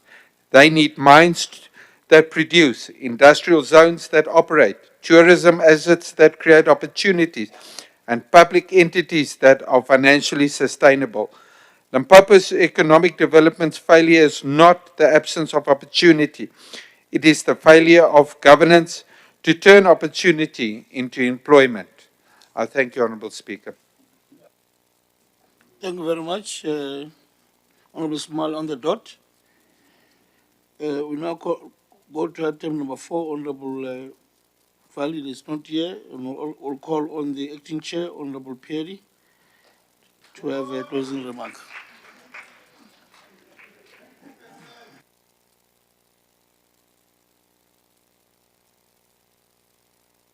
Thank you very much, once more, Honourable Acting Speaker and Deputy Speaker of the House.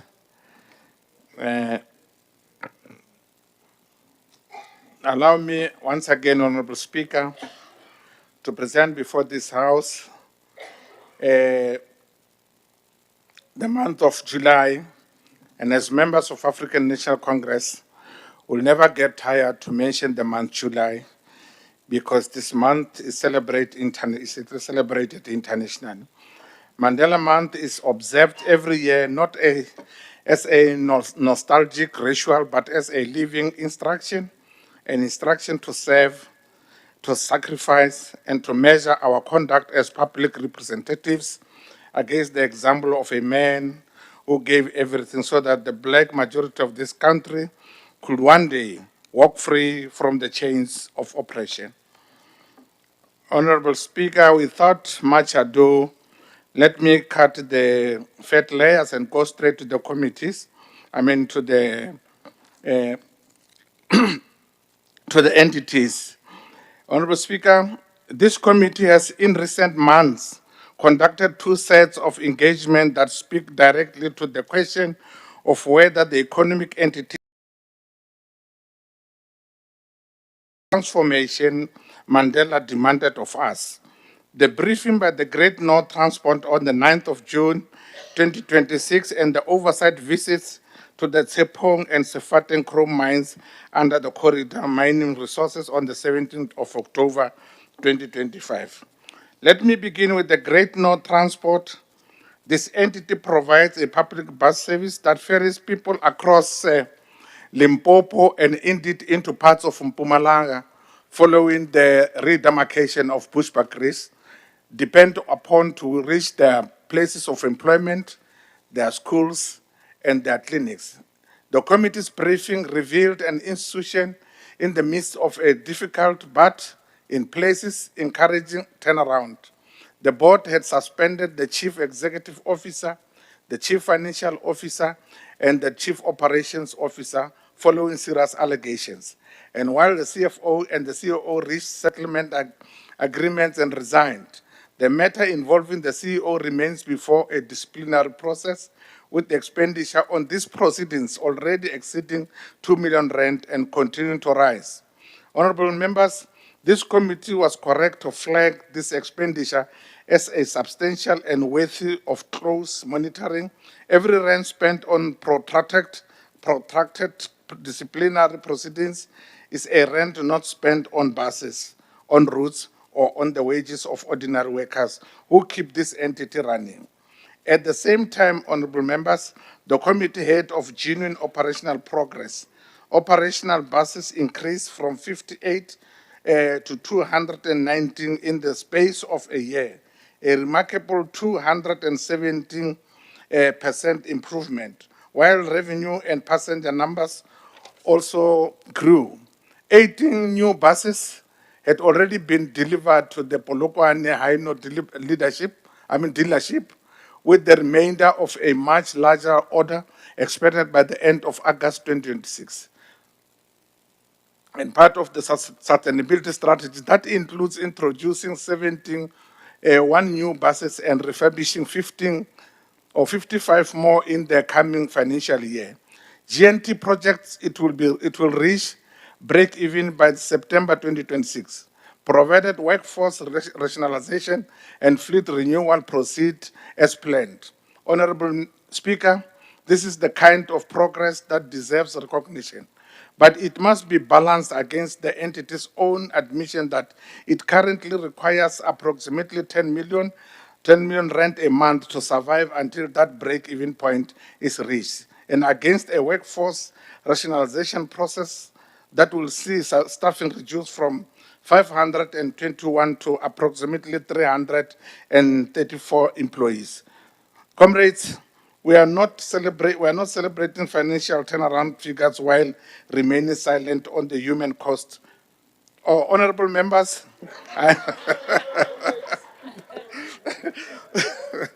okay, honorable members, we cannot celebrate financial turnaround figures while remaining silent on the human cost of retrenchment. The committee was right to insist that this restructuring be managed strictly within the bounds of our labor legislation, with adequate severance provision estimated at some 29 million rand, properly budgeted and paid. Once again, Honorable Speaker, perhaps most troubling in the GNT briefing was the legacy pension matter. Former employees and their beneficiaries alleged For years, that pension benefits owed to them had not been paid in full or had not been paid at all.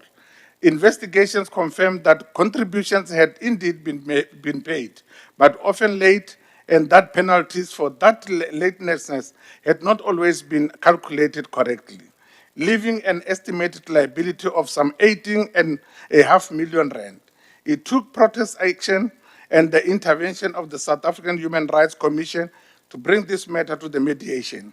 Honorable Speaker, this is precisely the kind of institutional failure that Mandela warned our new democracy against. A situation where working people, often the very people who kept an essential public service running for decades, were left waiting years for what was rightfully theirs, while accountability moved at the pace of bureaucracy rather than the pace of justice. We must insist, as this committee has recommended, that GNT and the department engage provincial treasury urgently on funding this liability, and that former workers are not made to wait a day longer than necessary for the dignity of a pension properly paid. Once again, honorable members, let me turn now to the second matter, the committee's oversight visit to the Tshepong and Sefateng chrome mines, both operating under the corridor mining resources. These visits go to the very heart of what economic transformation must mean in a province as richly endowed with a mineral resources as Limpopo. At Tshepong, the committee found a mine still in its development phase, with open cast operations going and preparations for underground mining underway. Following a feasibility review expected to conclude by November 2025. The shareholding structure tells its own story. Corridor Mining Resources hold 65%, three Black Economic Empowerment shareholders hold 10% each, and the Gaslala and Hamaroga communities together hold a mere 5%. The committee rightly observed that this level of community shareholding is not sufficient, that government itself derives no direct financial benefits from Tshepong's operations, and that ongoing tension between shareholding communities and other communities who have lodged land claims, including the Kwena Mafulu, Manyaka, and Natlela communities, remains unresolved. Members also had troubling accounts of community members building homes dangerously close to mining operations, exposed to dust and a heavy truck traffic, a health and safety concern this committee cannot allow to go unaddressed. At Sefateng, honorable members, by contrast, the committee found a far more established and operational mine, employing 1,671 people, with 79% of that workforce drawn from the local communities, and a monthly local labor spend of some 35 million rands. The mine has invested in a social and labor plan, funding schools, water projects, a community wall, and a clinic, and had, by October 2024, achieved 1 million fatality-free shifts, a genuine safety milestone worth acknowledging. Yet, here too, the committee uncovered concerns that speaks directly to the unfinished projects of economic justice. No dividends have been yet declared to any shareholder, including the Gamampa, Rapasha, and Tshepong communities who hold 5% because of all profits remain reinvested in a project still prepaying substantial loans. With 30 million rand owed to SARS and outstanding royalty tax still unresolved. Only 40 small and medium enterprises are currently benefiting from this mine's operations. And only 37% of the site has been utilized despite an estimated 90-year life of mine or lifespan of the mine. Honorable members, the committee also heard of the ongoing challenge of illegal mining, serious enough to require the deployment of South African National Defence Force. Once again, Honorable Speaker, across both Tshepong and Sefateng, the committee reached a conclusion that should guide this House thinking on a mineral resource governance across our province. The dividend model currently used to share the benefits of these mines with government and communities is not delivering adequate returns, and a rand per ton royalty system should be considered as a more reliable mechanism for ensuring that the state, and by the extension the people of Limpopo, receive a fair share of the wealth extracted from the land that belongs to them, in the deepest constitutional and historical sense to all of us.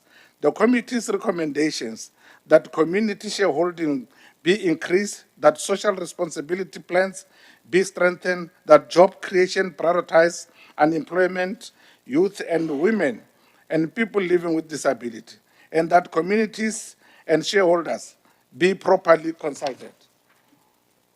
And before mining operations proceed, deserves the unanimous support of this House. Honorable Speaker, Honorable Speaker, once more, and honorable members, I raise these two sets of findings together, transport and mining, because they represent two faces of the same struggle Mandela dedicated his life for. The struggle to ensure that the ordinary working people of this country, the people who ride these buses to work each morning, and the people whose ancestral land yields the chrome that fuels global industry, are not merely the labor that generates wealth for others, but the genuine beneficiaries, owners, and decision makers within our economy. When a mine can operate for years while government derives no direct financial benefits, when community shareholding sits at a token 5%, when former transport workers wait years for pension rightfully theirs, we are looking at the unfinished business of the freedom Mandela fought for. Political liberation was won in 1994. Economic liberation, Honorable Speaker, remains a project still under construction, and this committee's oversight work is one of the tools with which we must build on. Once again, Honorable Speaker, as we observe Mandela Month this July, let us commit ourselves as public representatives to the kind of patient, detailed, uncomfortable oversight that this committee has demonstrated, insisting on site visits rather than accepting briefings at face value, demanding answers on shareholding and dividends rather than being satisfied with job creation statistics alone, and refusing to allow institutional failures, whether a delayed pension payment or inadequate community shareholding structures. Honorable Speaker, rushing straight to the conclusion. As I conclude, this way, the oversight function of this legislature exercised through committees such as this one is not a bureaucratic formality, but a direct extension of the liberation struggle itself, carried forward by different means. Every question we ask of GNT's management about pension liabilities, every demand we make of mining house about community shareholdings, every insistence that an entity account transparently to this House is an act of service to the very people Mandela spent his life defending. Let us carry that responsibly with the seriousness it deserves this July and every month that follows. I thank you. Thank you so much. We really appreciate, Chair. It was a long debate. Without wasting any time, we shall now allow the Honorable the MEC Makamu, on behalf of MEC Matibech Tereke, the MEC for Economic Development, Environment and Tourism, as the leader of governance. Honorable Makamu, over to you.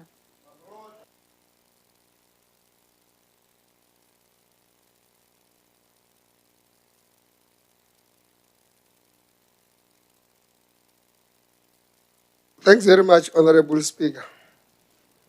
True to be here on behalf of the MEC for LEDET, who has got other commitments in making sure that the people of Itahomutuwatse and the new designated Itahomutuwatse Special Economic Zone receive the much awaited 30 billion electrification that will create jobs in our province. Honorable Speaker, colleagues in the executive, our Premier in absentia, honorable members, chairperson or acting chairperson of the LEDET Portfolio Committee and its members. Allow me to try to make my own observation to the debate that was here. The first observation, Honorable Speaker, I saw that as one of the voters in this province, I realized that when we are debating a very important economic subject of job creations dealing with unemployment, our brothers, most on the left, are not here to can offer some of the insight that this province requires to make job creation, that they always make noise about it. Where it matters most to come and make input, we don't see them here. It's one observation that I've made. But let me also allow me, Honorable Speaker, to express the appreciation to the LEDET Portfolio Committee. Its chairperson is indispensable for transparency, governance, and sound financial management. I have heard that some expenditure reports that the department, especially the entity leader, did not necessarily submit, and we commit that we will be sharing with the Honorable MEC that information get to be supplied to the Portfolio Committee for them to exercise the oversight they require to do for transparency. Honorable Speaker, the fact that we have seen the performance of 88% on integrated economic development, 100% on environmental affairs, tourism, 79%, and 67% on the administration, shows a department that is willing to improve its performance. And I'm saying this because if you look at the least performing is the administration, which is merely a support to the work of the entities that are there. If you see how they reported that they were able to turn around, despite the challenges with the Lebuahomo Abatua, together with Mashashani Echari, that they started to produce after a long period. Some of those that have followed how Liwahomo concept was brought into the space, the years that have been there without necessarily production. And you see a government or the seven administration trying to resolve the challenges as it is. The issue of the GNT, we are the first, Honorable Speaker, as this administration to accept that there are governance challenges within the GNT and we require a turnaround. We were the first to start to say, let's renew the board, let's come with a different strategy to make GNT work. And I think we are on course. The reason that we are talking about the suspension of the chief executive, it's a sign that this administration regards consequence management as one of the instruments which will improve performance within our own entities.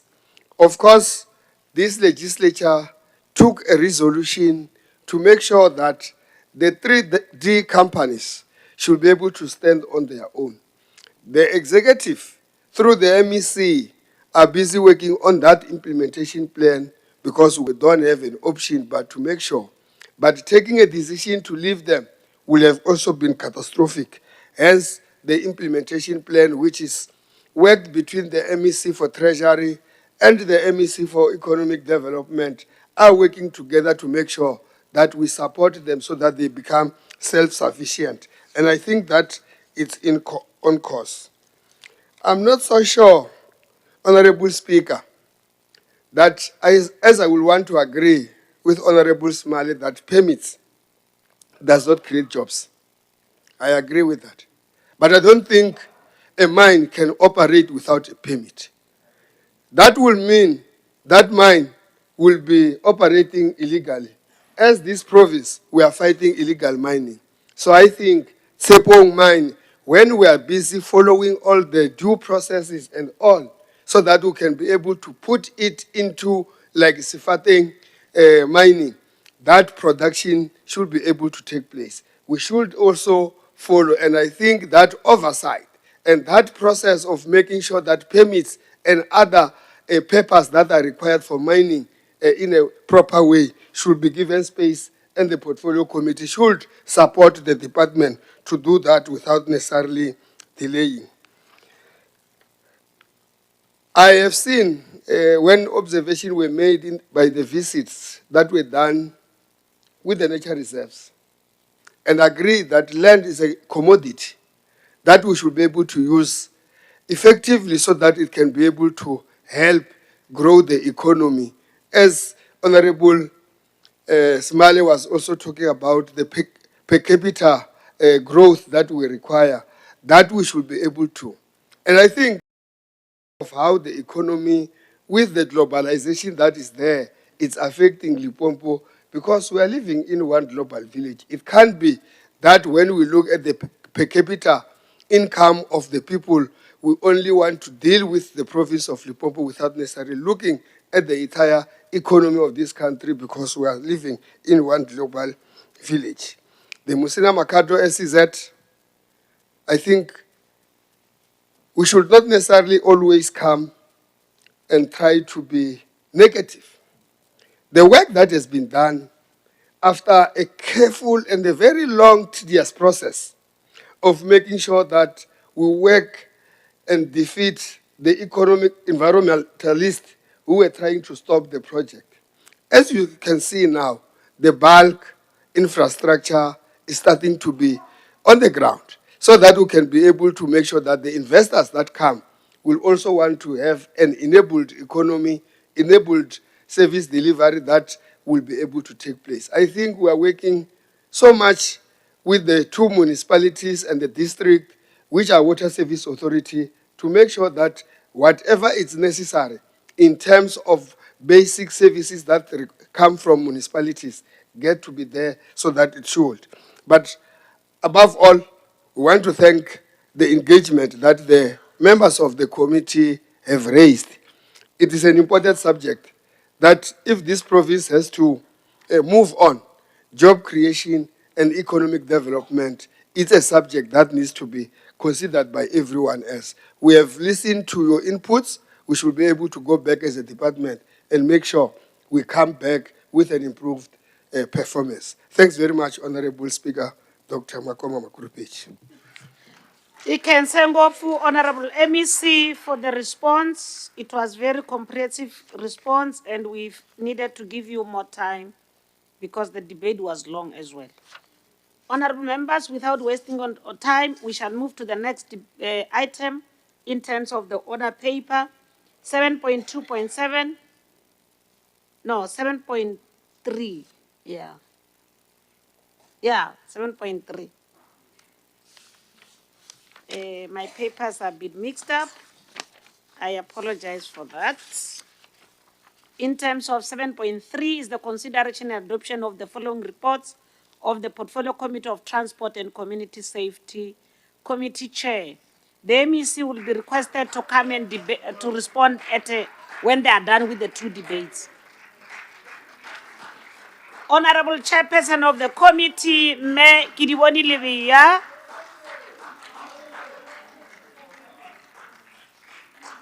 You must be ready here. Over to you, ma'am. Thank you very much, the 7.3.1. Honorable the Speaker, and a blessed day to you. I rise for consideration and adoption the second quarter report of the Department of Transport and Community Safety. I thank you, Speaker. Honorable members, Honorable Mabucha. Thank you very much, Dr. Speaker. Speaker, I rise to second the move by the chairperson of the committee for the consideration and adoption of the 2025-26 second quarter report of the Department of Transport and Community Safety. Thank you. Thank you, Honorable Chair. 7.3.2. The Honorable the Speaker, I rise for consideration and adoption the 2025-26 second quarter report of the Gateway Airports Authority Limited. And I thank you, Speaker. Honorable members, I've seen Honorable Nkwanyano, you raised your hand. Oh, yeah. Thanks very much, Honorable Speaker. I rise to second the move by the Honorable the Chairperson.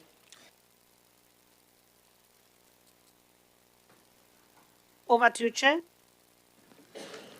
Councillor, the Honourable the Speaker, I rise for consideration and adoption the 2025-26 third quarter report of the Department of Transport and Community Safety. Thank you, Speaker. Honorable Piedi. Thank you, Honorable Speaker. I rise to second the presentation made by Honorable Libya. Over to you, Chair. Thank you, the Honourable the Speaker. I rise again for consideration and adoption the third quarter report of the Entity Gateway Airport Authority Limited. Thank you, Speaker. Thank you, honorable members. Honorable Rakhwali. Thank you, Honorable Speaker. I stand to second the presentation as made by the Honorable Chairperson, Honorable Levy. I think. Over to you, Chair. Speaker, I rise for consideration and adoption the 2025-26 fourth quarter report of the Department of Transport and Community Safety. Thank you, Speaker. Honorable Kupa Mabuza. Thank you, Honorable Speaker. I do support the chairperson on the report that is just presented now. Thank you. Over to you, Chair. Speaker, I rise again for consideration and adoption the 2025-2026 fourth quarter report of the Entity Gateway Airport Authority Limited. Thank you, Speaker. Honorable Matabore. Thank you very much, Madam Speaker. I rise to second the report as presented by Honorable Levy. Honorable members, we shall now refer to the speakers list. In terms of the speakers list, Me Honorable Mohale Nkwana Mangwana, Christina, Me Christina Mangwana Mohale, you are opening the debate wherever you are. You have got 12 minutes, ma'am. Over to you. Kialoboha Speaker, Eric Dumedise, the Acting Deputy Speaker, Honorable Makhado, Honorable Chief Whip, and the entire Whipari, Honorable members of the Executive, Chairpersons of Portfolio Committees, Honorable members and guests in the gallery. Honorable Speaker, transport is the non-negotiable lifeblood of economic development, social inclusion, and meaningful service delivery. It connects our communities to vital opportunities, powers trade and tourism, unlocks access to education and healthcare, and drives the job creation that our people so urgently require. As we debate the quarterly performance reports of the Department of Transport and Community Safety, our duty is clear. We must objectively assess performance, celebrate progress, confront our shortcomings and strengthen our collective resolve to build a safe, efficient, and fully integrated transport network for the people of Limpopo. Honorable Speaker, the ANC manifesto commits us to building a capable developmental state, one that delivers safe, reliable transport, fosters inclusive growth, and protects the lives and livelihoods of our people. Transport is far more than moving people and goods from point A to point B. It is the ultimate enabler of social equity. We fully acknowledge the department's ongoing effort to execute its constitutional mandate by expanding accessible transport, elevating road safety, and intensifying law enforcement across Limpopo. Furthermore, we commend the department for achieving an overall expenditure of 99.1% of its adjusted budget, a decisive demonstration of fiscal discipline and commitment to deploying public resources for service delivery. Honorable Speaker, we welcome the strong governance footprint and financial accountability.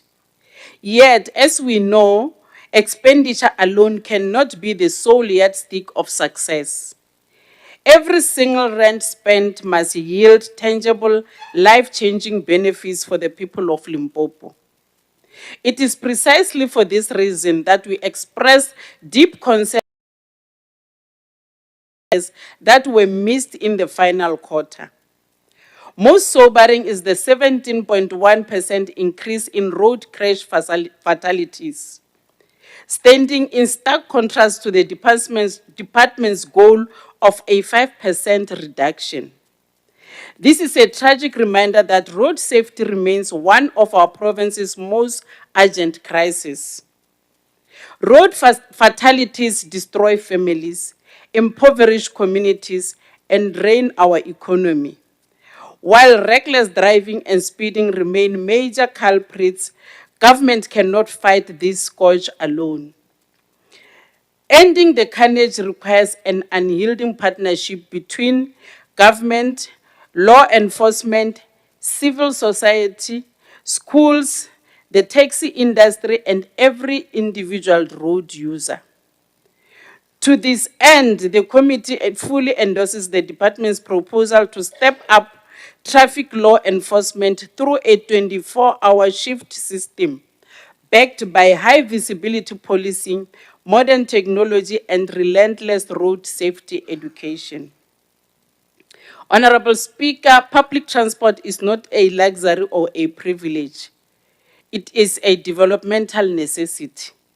We note with concern the delays in rolling out planned subsidized transport routes. Reliable, affordable public transport gives dignity and access to our workers, learners, students, pensioners, and rural communities.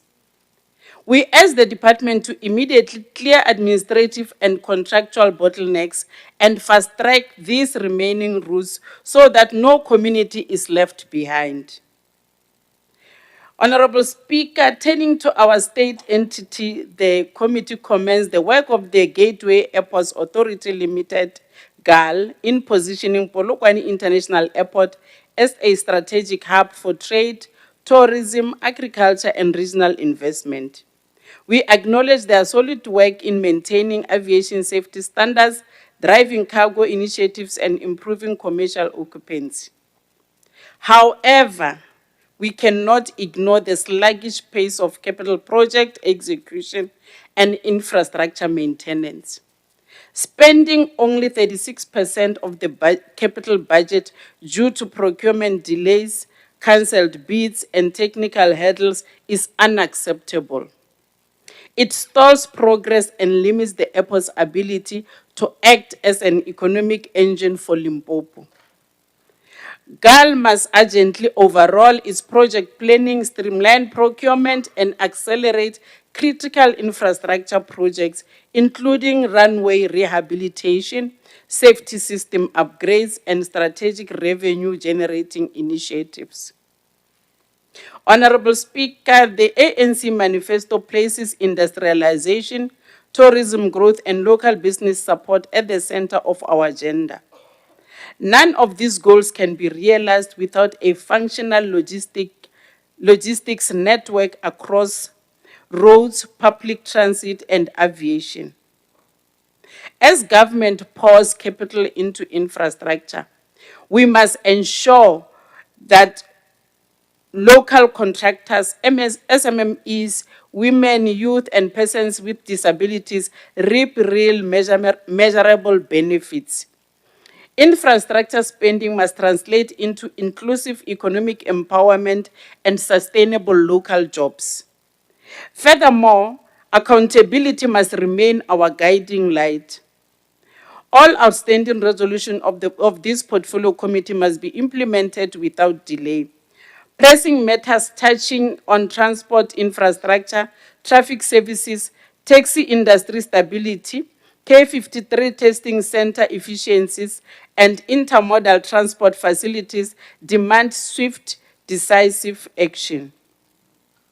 Our responsibility as public representative is not merely to point out flaws, but to offer constructive oversight, ensuring our departments are supported to excel while remaining fully answerable to the citizens we serve. In conclusion, Honorable Speaker, while the department has achieved commendable progress in key areas, much work lies expand public transport access, fix our capital project pipelines, and leverage transport as a vehicle for widespread economic empowerment. The Portfolio Committee recommends the consideration and adoption of these reports. Ke a leboha. Re a leboha, Honorable Member, Honorable Christina Mohali. We shall now move. Honorable Balwe Dunani is not here. Will now allow Honorable Max to take over the podium. Honorable Max.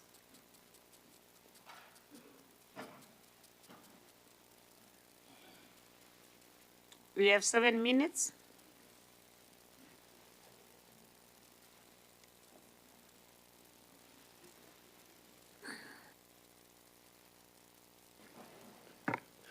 Good morning, Honourable Speaker, members.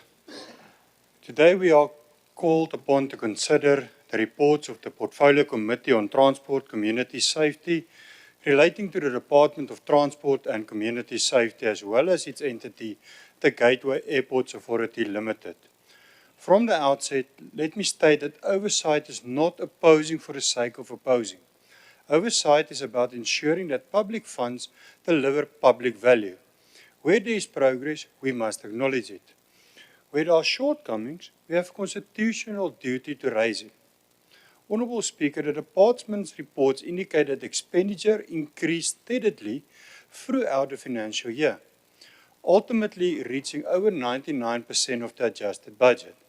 The Department also reports positive performance in areas such as law enforcement operations, road safety, campaigns, and several administrative indicators. Those achievements should be acknowledged. However, spending money is not the same as delivering results. Throughout the quarterly report, one noticed the same recommendations by this committee appearing repeatedly. The committee continues to call for progress on the K53 projects, the Makhado Weight Bridge, taxi industry challenges, the Thohoyandou Intermodal Facility, and victim empowerment facilities. These matters appear quarter after quarter, suggesting that implementation has not kept pace with commitments. Similarly, transport operations remain an area of concern. During the year, subsidized bus routes fell short of targets, infrastructure projects experienced delays, and implementation challenges persisted. While explanations are provided, the residents of Limpopo are less interested in explanations than in reliable public transport services. Honourable MEC, can you assure this House that these recurring recommendations will finally be resolved during this financial year and not simply reappear in next year's reports? Honourable Speaker, I now turn to the Gateway Airports Authority Limited. Unlike the department, the reports on GAAL paint a far more concerning picture. Across the second, third, and fourth quarter reports, the same structural weaknesses continue to emerge.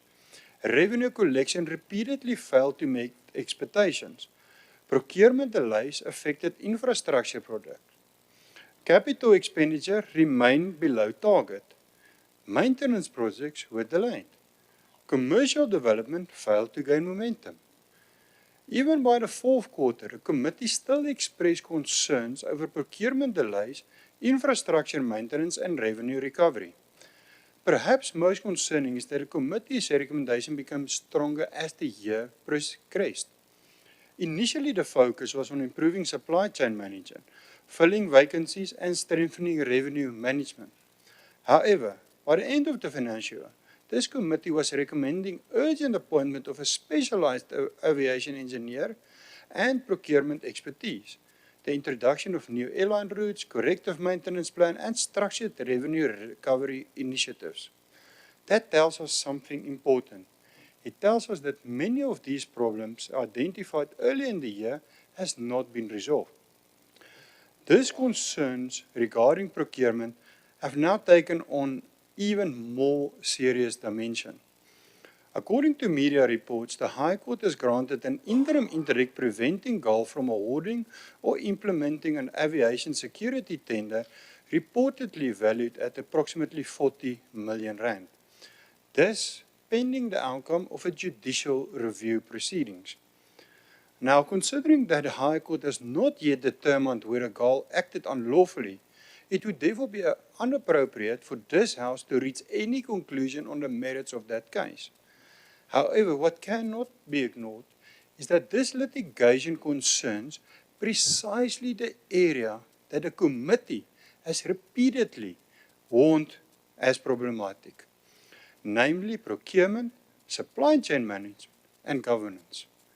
For 3 consecutive quarterly reports, the committee warned about procurement capacity and implementation delays. Today, one of GAAL's major procurement processes is the subject of litigation in the High Court. That should be a concern to each and every member of this House. Honourable Speaker, Honourable MEC, what immediate steps has the department taken to ensure that the government's weaknesses repeatedly identified by the committee are addressed? What financial risk does this litigation pose to GAAL? What measures are being implemented to ensure that procurement processes are behind reproach and that public confidence in this entity is restored? Honourable Speaker, Polokwane International Airport should be an economic catalyst for Limpopo. It should attract airlines, invest tourism and business challenges, commercial projects, procurement challenges, and now court proceedings concerning one of its major tenders. This is not a trajectory that Limpopo deserves. The Democratic Alliance supports effective public institutions, we support infrastructure investment, and we support growing our provincial economy. But we also believe that every rand entrusted to government must be managed transparently, efficiently, and in full compliance with the law. We therefore urge the MEC to ensure that the recurring findings contained in these reports are translated into measurable action and that GAAL emerges from these challenges as a stronger, better government institution that serves the people of Limpopo with integrity. I thank you. Thank you so much, Honorable Marx. Honorable Moss. Honorable Andre Moss, you have got 5 minutes for the debate. Over to you, sir. Honourable Speaker, Honourable Premier, esteemed members of the Executive Council, leaders of opposition parties, members of this guest and House. Honourable Speaker, the reports before this House show that the Department of Transport and Community Safety did achieve certain positives. It spent 99.1% of its adjusted budget, paid valid suppliers within 30 days, exceeded some revenue and law enforcement targets, and GAAL retained its Category 7 aerodome license. However, Honourable Speaker, expenditure is not the same as service delivery. Compliance on paper does not mean that the people of Limpopo have safe, reliable and accessible transport. In the third quarter, only 712 of the targeted 791 subsidized public transport routes were operating. That means 79 routes were not functioning. For rural communities, a route that exists only on a contract does not help a learner to get to school, a worker to get to work, or a patient to reach a clinic. The Freedom Front Plus is concerned that the same problems appears repeatedly. Incomplete K53 projects, delays at the Thohoyandou Intermodal Facility, land challenges at the Mampakale Way Bridge, and poor monitoring of subsidized transport contracts. These are not new challenges, they are unresolved failures. Overload control inspections also fell short of the target. Overloaded vehicles destroy roads that the province already struggles to maintain. When enforcement is weak, the cost is carried by the taxpayer and road users. Honourable Speaker, traffic officers cannot enforce the law properly without sufficient, reliable vehicles and proper support. Road safety requires more than reports and campaign. It requires visible policing, functioning infrastructure, and consistent enforcement. The community safety program is also worrying. The department reports on evaluations, monitoring, and awareness campaigns, but we are not clearly told whether crime decreased, police response times improved, victims received better assistance, or whether failing police stations faced the consequences. Oversight without consequences becomes a record keeping. The public deserves to know which police stations are failing victims, especially in cases of domestic violence, and what action can be taken. The Freedom Front Plus is also concerned about violence linked to splintered taxi groups. The right to operate a taxi business does not include the right to intimidate competitors, threaten passengers, or disrupt communities. The department must disclose how many incidents occur, how many arrests were made, and how many operating licenses were suspended or withdrawn. Limpopo is a border province. Weak border management contributes to vehicle theft, smuggling, organized crime, and unsafe roads. Another meeting is not enough. We need a practical operational plan with clear responsibilities, coordinated enforcement, and measurable outcomes. Honourable Speaker, GAAL's performance is deeply concerning. In the second and third quarters, it achieved only one target in each reporting period. Revenue collection, capital expenditure, asset maintenance, and ICT implementation repeatedly failed. By the fourth quarter, tenant revenue had reportedly remained uncollected for approximately 12 months. This points to the poor contract management, weak revenue controls, and a lack of accountability. The financial figures in the reports also do not reconcile, which make proper oversight extremely difficult. GAAL cannot remain permanently dependent on provincial grants while repeatedly failing to meet its revenue maintenance and commercialization targets. Agbare Speaker, die Vryheidsfront Plus glo dat openbare geld openbare waarde moet lewer. Die mense van Limpopo verdien veilige paaie, betroubare vervoer, doeltreffende wetstoepassing en entiteite wat verantwoordelik bestuur word.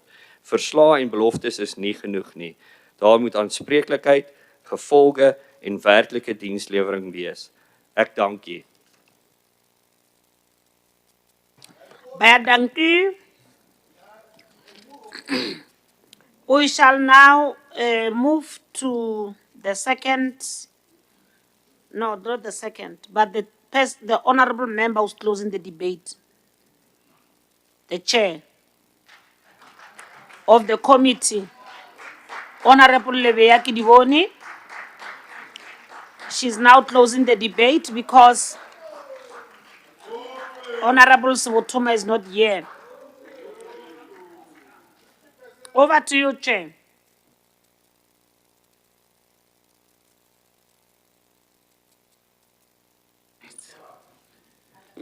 Chair, when you finish debate, you are not going anywhere. You sit there. Thank you very much, the Honourable Speaker. A blessed day to you again. Members of the Executive Council in the House, Honourable Makamu, Honourable Mabungulu Ramakanya, Honourable Mathieu, Honourable Maseko, Honourable Mawai, and Honourable Masesi, Dieketse Mashel. And the Wipari, members of the August House, distinguished guests, and members of the media fraternity locked on different live streaming channels, a blessed day to you. Good day, honorable members. Honorable members, a blessed day to you.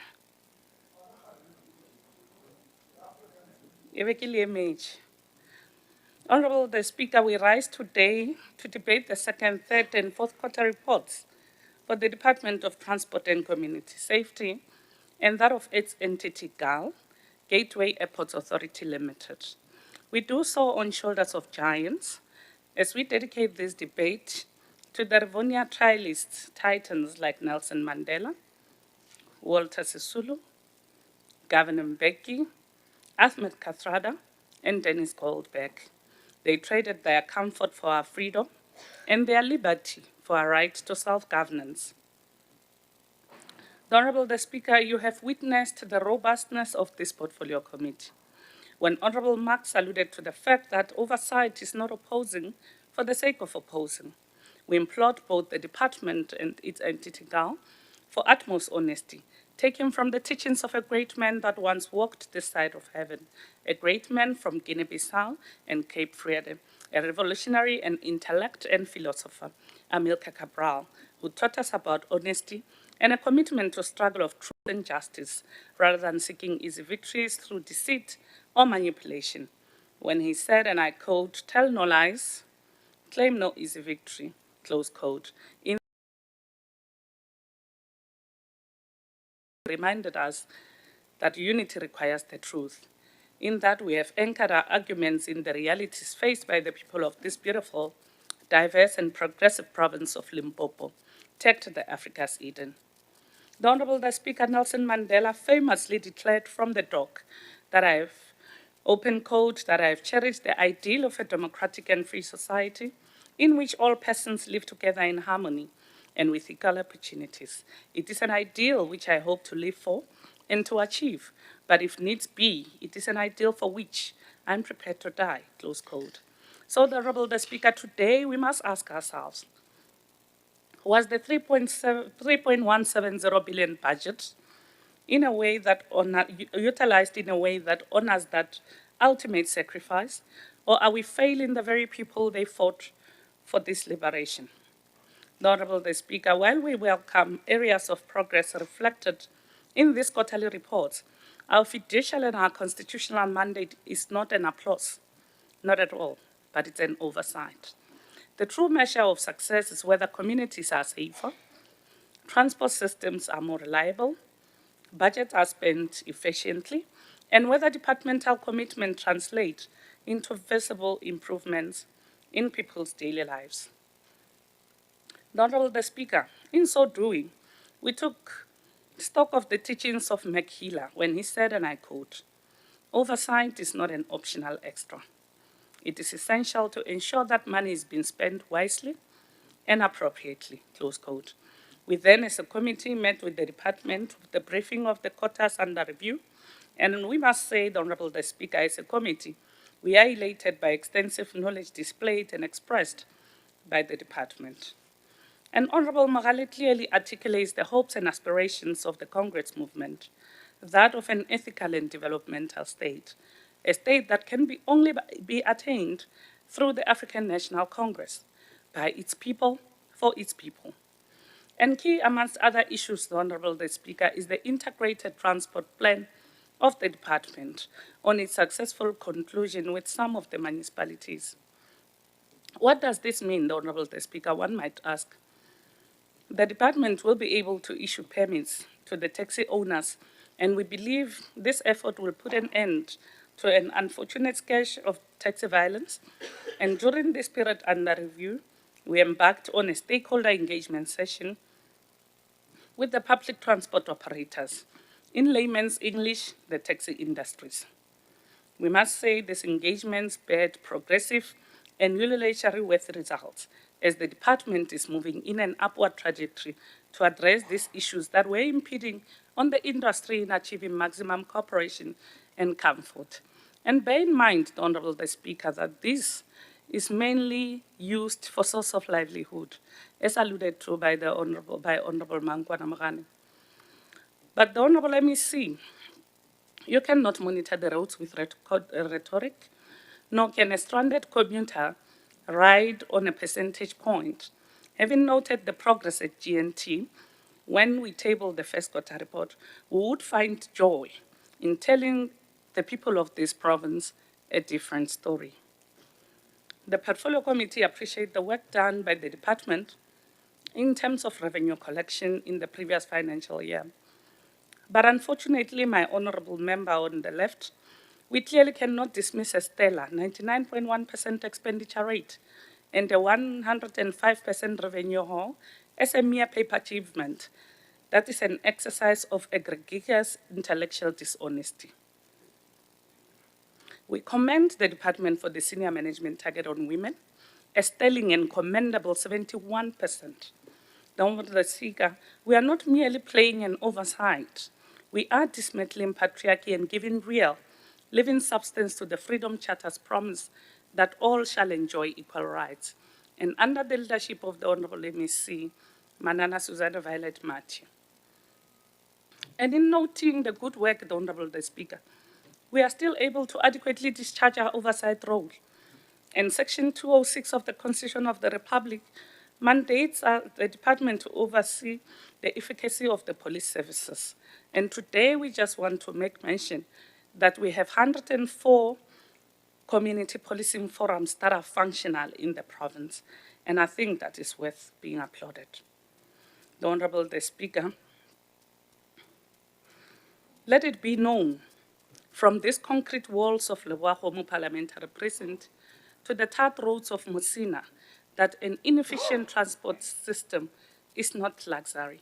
It is a constitutional imperative and a catalyst for human dignity. The Honorable the Speaker, Gateway Airport Authority Limited, it must start to attract tourists, the Honorable MEC, and increase the number of inbound and outbound flights in our province. And one of the pertinent issues that have been alluded to here is the fact that we should also invite a fair competition, Honorable MEC. We need a new airline to come and add on the one airline that we have there at Gateway. But equally, Gateway Airports Authority Limited, GAAL, should ensure that unfilled cricket posts are filled, the Honorable the Speaker. And this will increase inefficiency by employing sufficient and qualified staff. And we have noted and given an opportunity to the panel that have been appointed there, a committee, interim board. We have given it a chance, Honorable MEC, to see if they are able to turn things around. And if things have not been turned around, we'll come and tell the people of Limpopo the truth. And equally, if they have achieved maximum outcomes, we'll be able to come here and be able to tell the people of Limpopo the truth. The Honorable the Speaker, Thomas Sankara warned us to choose either champagne for a few or water for all. And as a portfolio committee, the Honorable the Speaker, we will forever, diligently, and unapologetically choose water for all. And let me throttle your minds a bit to the declaration of Francis Fanon, when he said, and I quote, "Each generation must discover its mission, fulfill it, or betray it," close quote. And this department, the Honorable the Speaker, has chosen to fulfill its mission through relentless law enforcement, safer roads, and unyielding fiscal interloper. And on that note, the Honorable the Speaker, and in conclusion, for the first time, leaving 2 minutes for you on the counter, we therefore move that all reports tabled on behalf of the Portfolio Committee for the Department of Transport and Community Safety and its entity Gateway Airports Authority Limited be adopted as a report of this August House. The Honorable Dr. Speaker.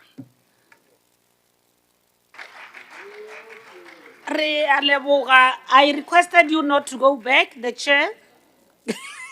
Please take a seat. Because we are now moving to item 7.4, which is consideration and adoption of the following reports of the Portfolio Committee of Transport and Community Safety Committee Chair. Take us from 7.4.1 over to Chair.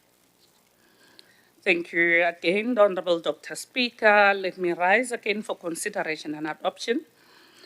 The report on oversight visit to P R Mphephu Airport on the 20th of August 2025 at the Vembe District. Thank you, Speaker.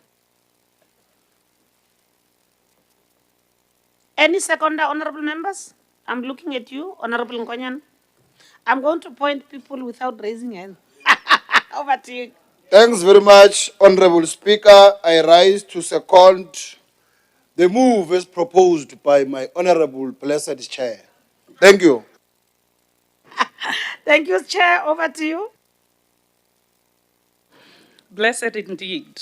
The Honorable the Speaker, I rise for consideration and adoption for the report on joint oversight visit to Thohoyandou Intermodal Facility on the 20th of August 2025 at the Vembe district. Thank you, Speaker. Honorable members, Honorable Nguda. Thank you, Honorable Speaker. I rise to second the move for the consideration and adoption of the report. Thank you. Rodiwa, Chair, over to you. Speaker, I rise again for consideration and adoption the report on traffic monitoring and road safety conducted in various districts from the 17th to the 19th of December 2025. Thank you, Speaker. I've seen Honorable Amos. You raised your hand. Over to you, sir. Thank you, Honorable Chair. Speaker, I can second the report as presented by the Honorable Chair. Thank you. Thank you. Unit 2 of papers, the Honorable Speaker. I rise for consideration and adoption. Report on oversight visit conducted in various districts from the 12th to the 14th of January 2026. Thank you, Speaker. Honorable members, Honorable Mahasela, Mantata Mahasela. Thank you, Honorable Dr. Speaker. I rise to second the move by the Honorable Libya. Thank you. Thanks. Relevogile, over to you, Chair. Thank you, Speaker. I rise for consideration and adoption. Report on post-Easter season traffic monitoring and road safety oversight visits conducted in Capricorn, Waterberg, and Skokuni districts from the 1st to the 2nd of April 2026. Thank you, Speaker. Honorable Mabucha. Thank you very much, Speaker. Speaker, I rise to second the move by the chairperson of the Portfolio Committee,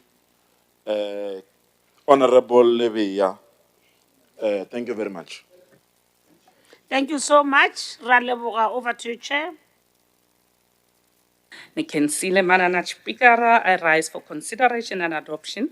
Report on post-Easter season traffic monitoring and road safety oversight visit conducted in Capricorn, Waterberg, and Skokuni district from the 7th to the 8th of April 2026. Nikensile Manana Speaker. Thank you so much. Honorable Pugani.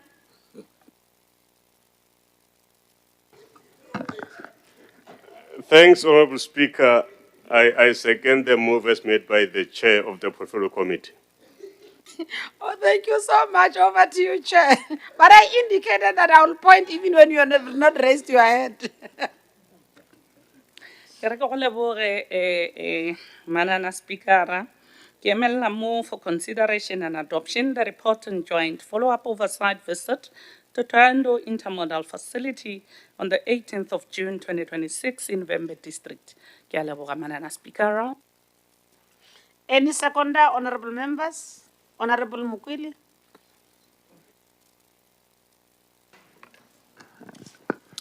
Thank you very much, Honorable Speaker. I've been raising my hand and you have not recognized me, but now it's fine. Thank you. Thank you very much. I rise to second the proposed report by the Chair of the Portfolio Committee. Thank you very much. Thanks very much, Honorable Mukwili. Over to you, Chair. Ndoribu Manana Speaker, I rise here for consideration and adoption the report on joint oversight visit to a P R Mphephu Airport on the 18th of July 2026 in the Vembe district. Nakensa Manana Speaker. Thank you so much, Honorable Malvana.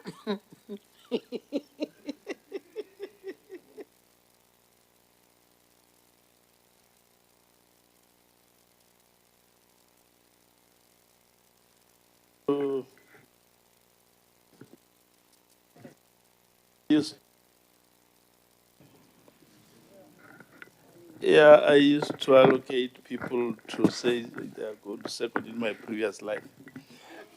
Thank you very much, Honorable Speaker. I'm rise to second the presentation made by the Chair of the Committee on Joint Oversight Visit to P R Mphephu Airport that will happen on the 16th July 2026. Thank you so much. Thanks very much. I really apologize for honorable members that I picked without their raising hands. I just realized that those that might leave this sitting without have said anything. I apologize about that. Thank you so much, honorable members. We shall now refer to the speakers list. In terms of the speakers list, Honorable Abednego Bongani Nkonyana is the one that is opening the debate. The Wipari is opening the debate. And he has 12 minutes to his debate. Over to you, Honorable Nkonyana.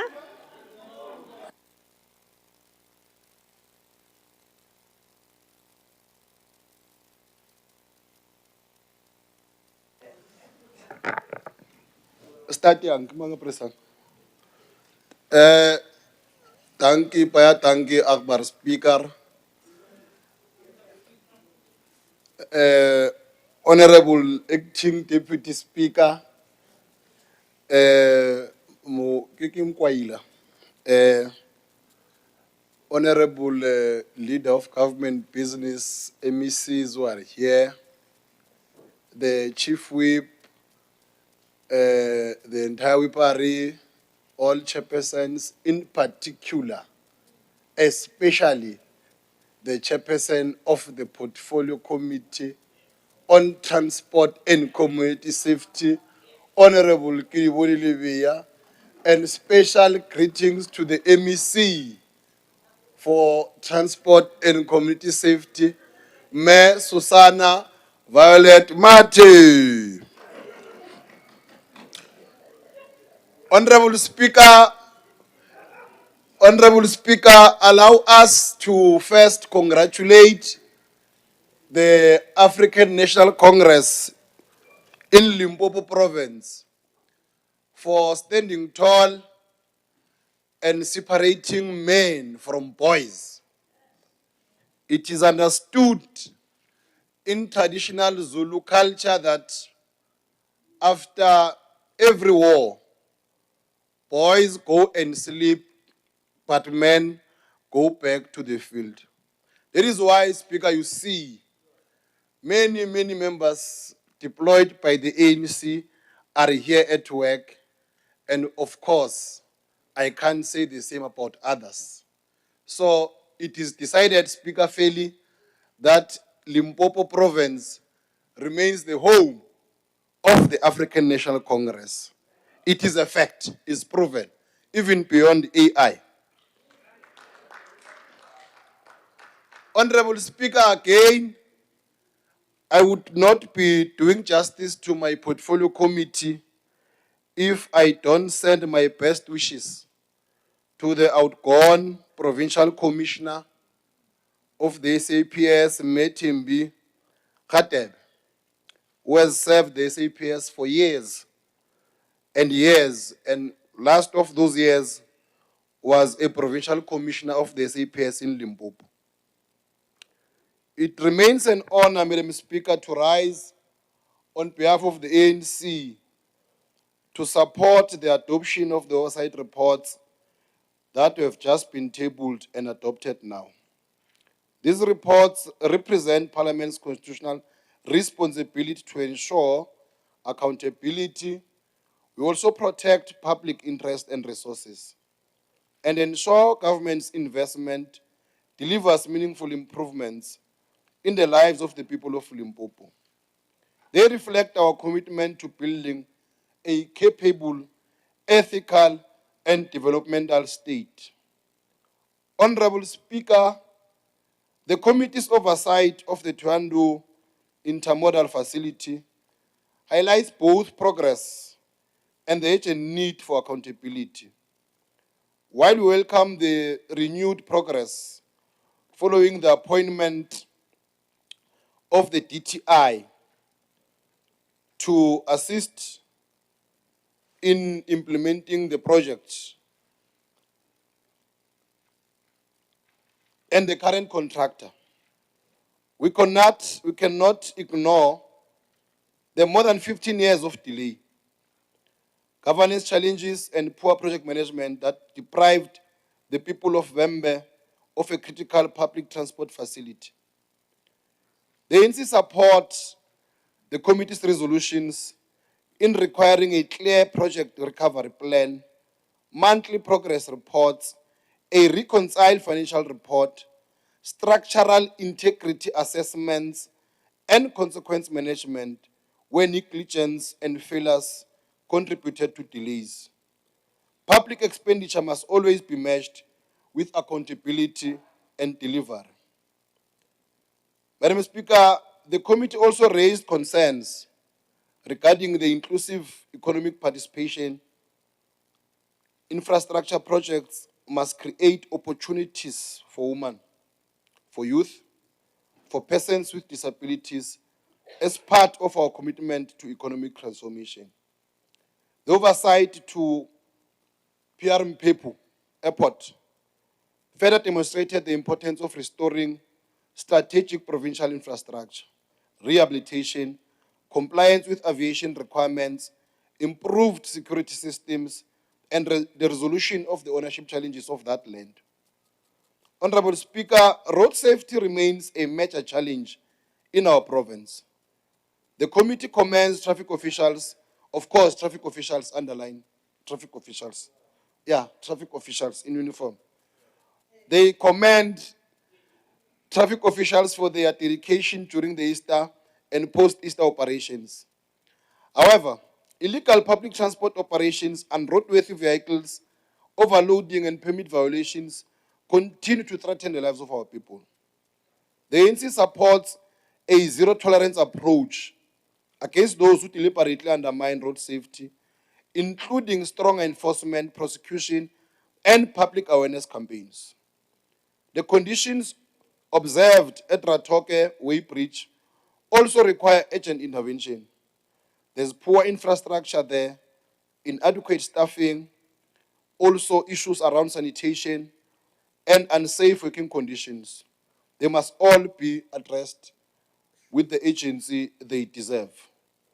The N11/Bom corridor similarly requires immediate attention. The seriousness and the serious, we witnessed a very serious accident there when we were conducting our oversight.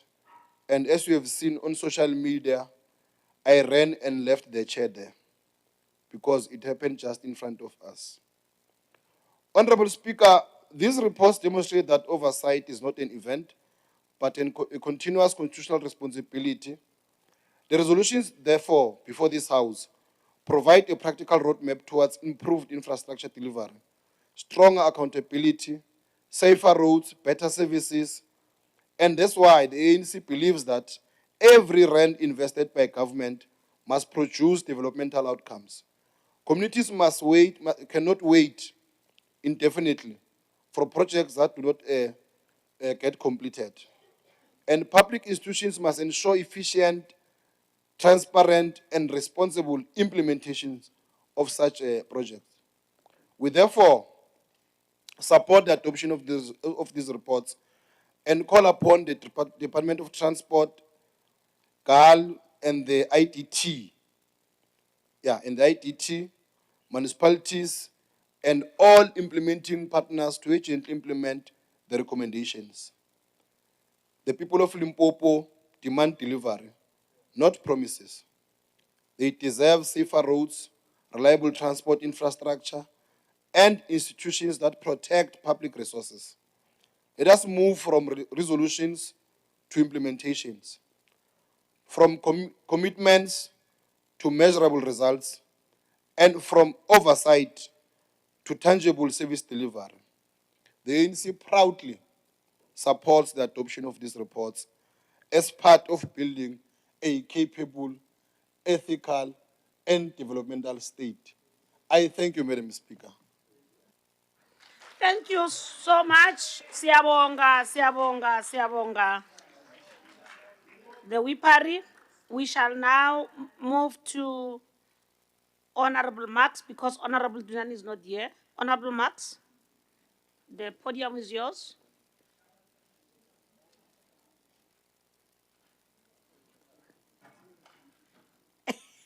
Honorable Max, you are wasting 7 minutes.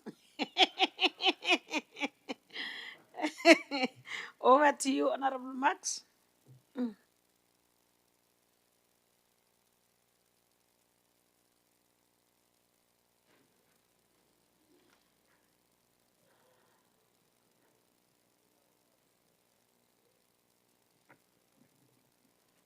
Honourable Speaker, the Portfolio Committee on Transport and Community Safety did a number of oversights, which included a visit to the P R Mphephu Airport. It needs to be mentioned that this oversight visit followed various previous engagement with GAAL. The committee has noted that exactly a year ago, in August 2025, GAAL submitted a phased recovery plan aimed at reviving the airport's infrastructure and operations.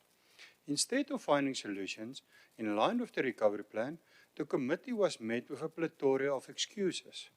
One of the excuses was the unresolved issue of land and airport ownership.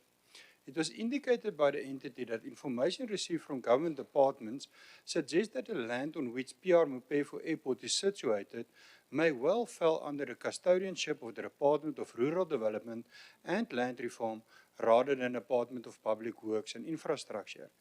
This uncertainty was raised as an excuse regarding the legal mandate of GAAL to operate, maintain and invest the airport.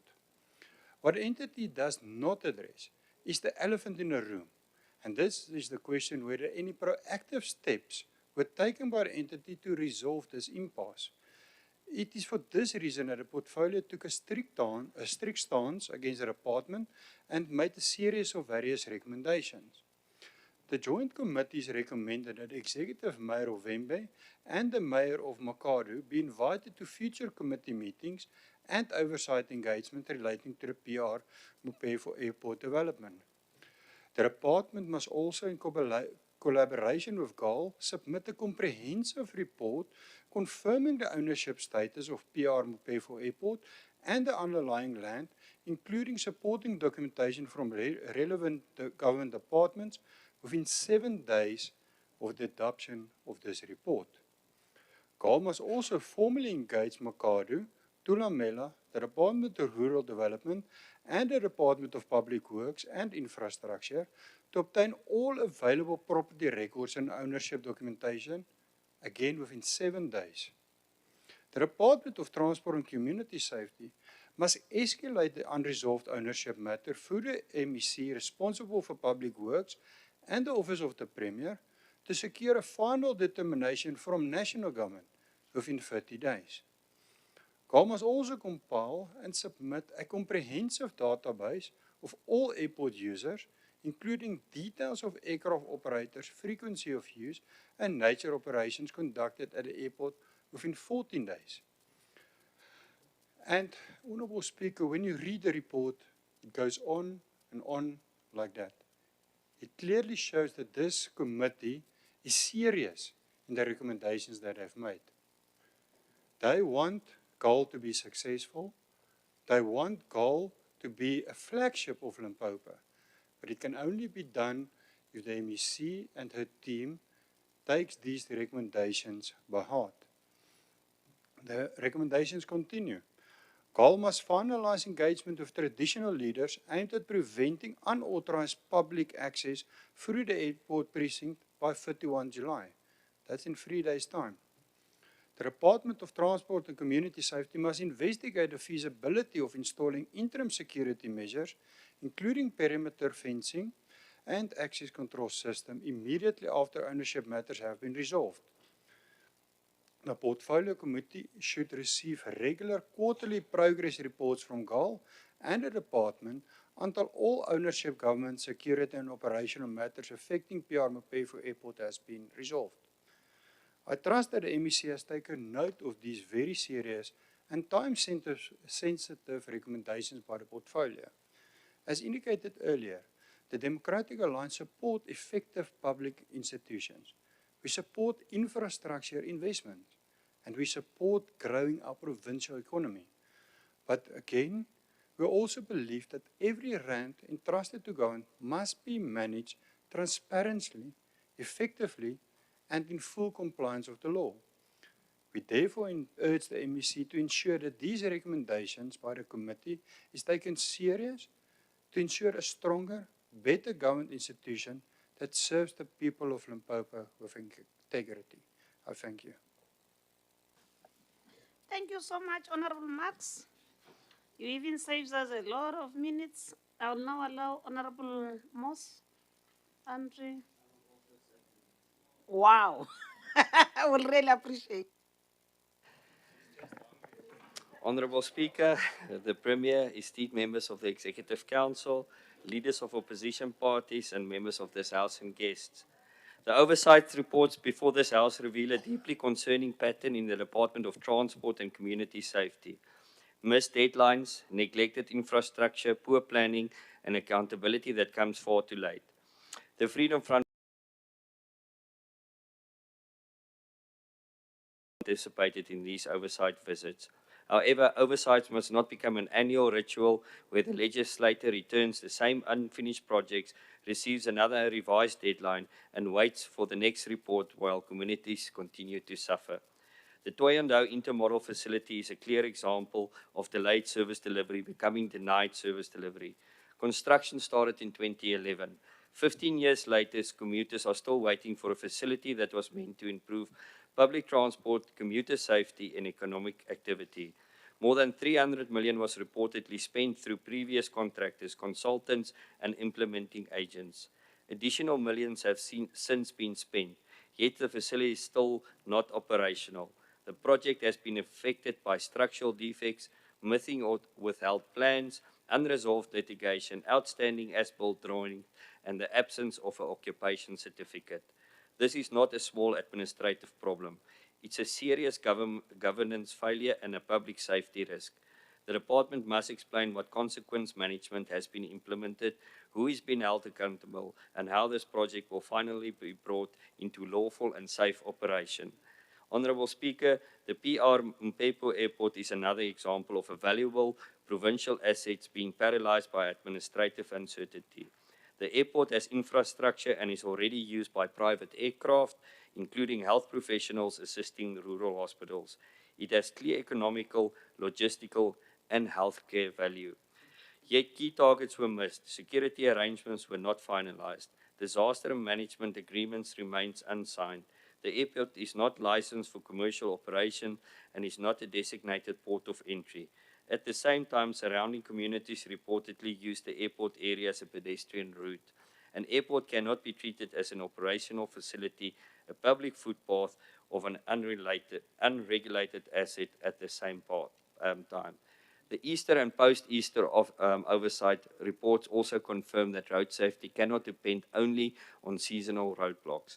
The impounding of minibuses, the discovery of invalid permits, unsafe tires, route deviations, and poor seatbelt compliance show that the lives are being placed at risk daily. At the Ratoki Weybridge, officials are expected to enforce the law while working with unreliable water, poor ablution facilities, damaged fencing, inadequate space, and insufficient staff. Government cannot expect enforcement officials to perform effectively while failing to provide them with safe and functional working conditions. The Freedom Front Plus supports firm action against illegal operators, unroadworthy vehicles, and overloading. But enforcement must be consistent, infrastructure must be maintained, and officials must be properly supported. Agbare Speaker, openbare geld moet openbare waarde lewe. Sperdatums moet gevolge hê.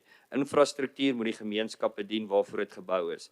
Dit is die Vryheidsfront Plus sal voortgaan om aanspreeklikheid, veiligheid en verantwoordelike bestuur in hierdie departemente te eis. Ek dank u.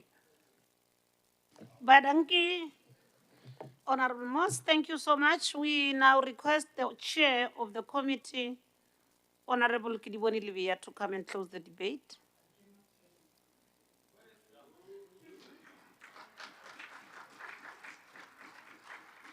We have got 12 minutes.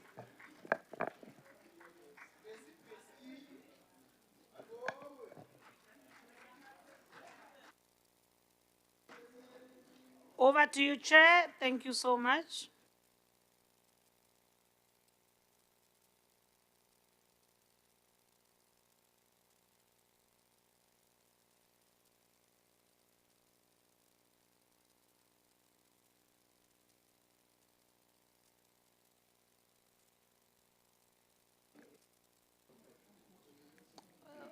Over to you, Chairperson.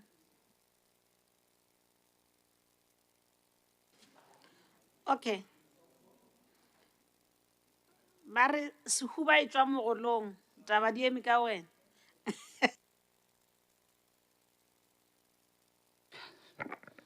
Thank you very much, the Honorable the Speaker. The time is not necessary. I believe 5 minutes will be enough for me.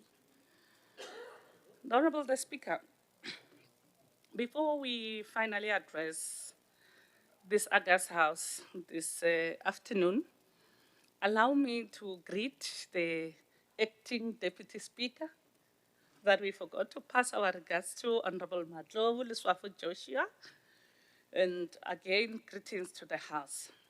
The Honorable the Speaker, let me for once dedicate this debate to the courageous men and women in blue and brown, our peace officers, our law enforcement officers.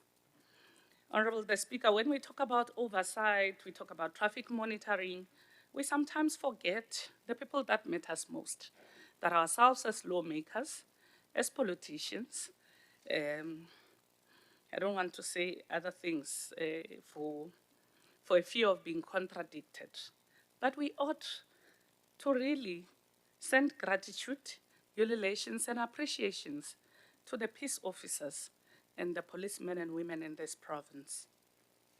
The Honorable the Speaker, this oversight that we speak about all the time, the oversight that we come and pride ourselves in as lawmakers, is due to the dedication, commitment, relentlessness, selflessness of the men and women in blue, our peace officers. Those who gathered at every corner of our province to ensure road safety. Those who leave comfort of their homes for safety of ordinary South Africans, who dared to imagine an extraordinary future founded on justice, equality, human dignity, and freedom. So for once, Honorable the Speaker, yes, we can send ululation to ourselves. Yes, we can dress up and come and speak on these podiums. But without the commitment, dedication, selflessness of the men and women in blue, we will not be talking about the 0% fatalities on our roads in the province. So for these 30 seconds, I deliberately took the time to say to our peace officers, to say to our policemen and women, that you are highly appreciated by the Limpopo legislature, particularly the chairperson of the Portfolio Committee, on behalf of the entire committee.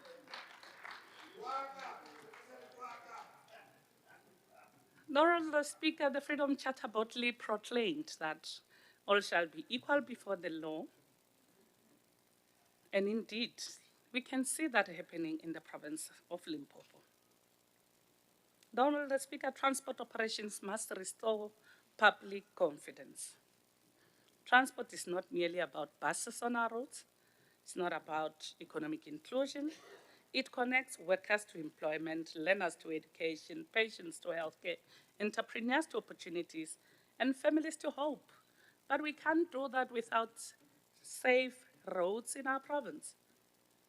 And as President Nelson Mandela reminded us, that overcoming poverty is not a task of charity, it's an act of justice.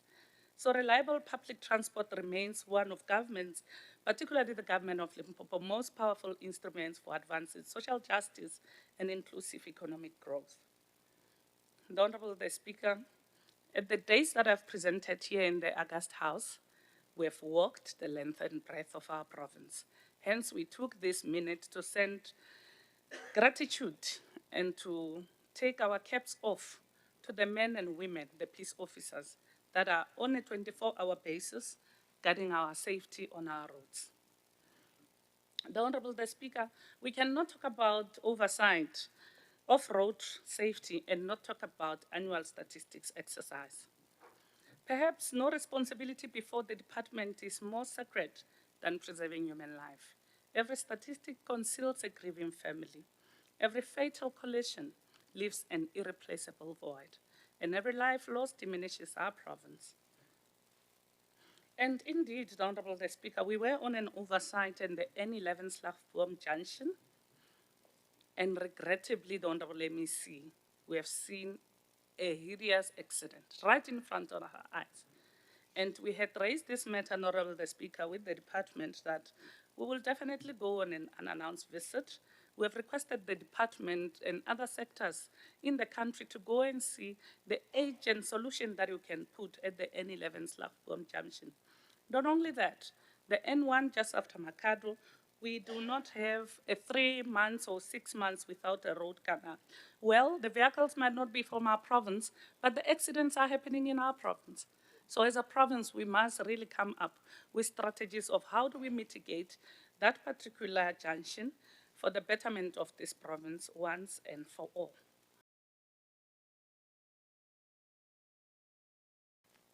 And as a portfolio committee, we have acknowledged, and we are still going to acknowledge the law enforcement, that they must be empowered to protect.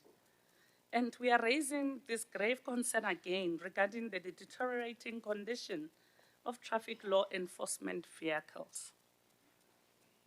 We cannot reasonably expect officers to enforce the law while deprived of reliable operational resources. That cannot work. So the committee therefore recommended the agent replacement, refurbishment, and certification of all operational traffic vehicles, together with a comprehensive fleet condition repairs. Sun Tzu wisely stated, and I quote, "The line between disorder and order lies in logistics," close quote.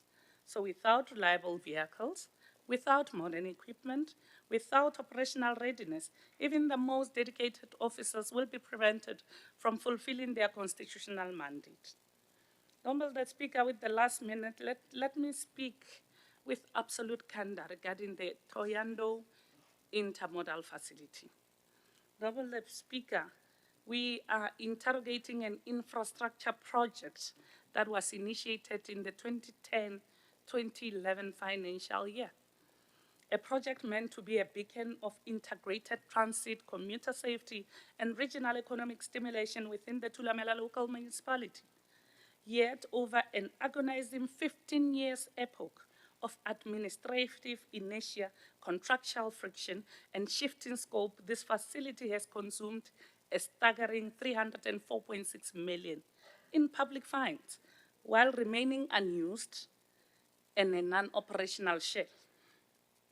Honorable the Speaker, the time for executive complacency has expired. Honorable, let me see.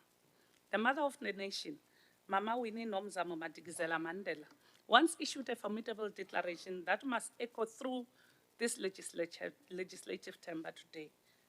Open quote, "I'm no longer accepting things I cannot change. I'm changing the things I cannot accept," close quote. We refuse to accept a 15-year saga of delayed completion.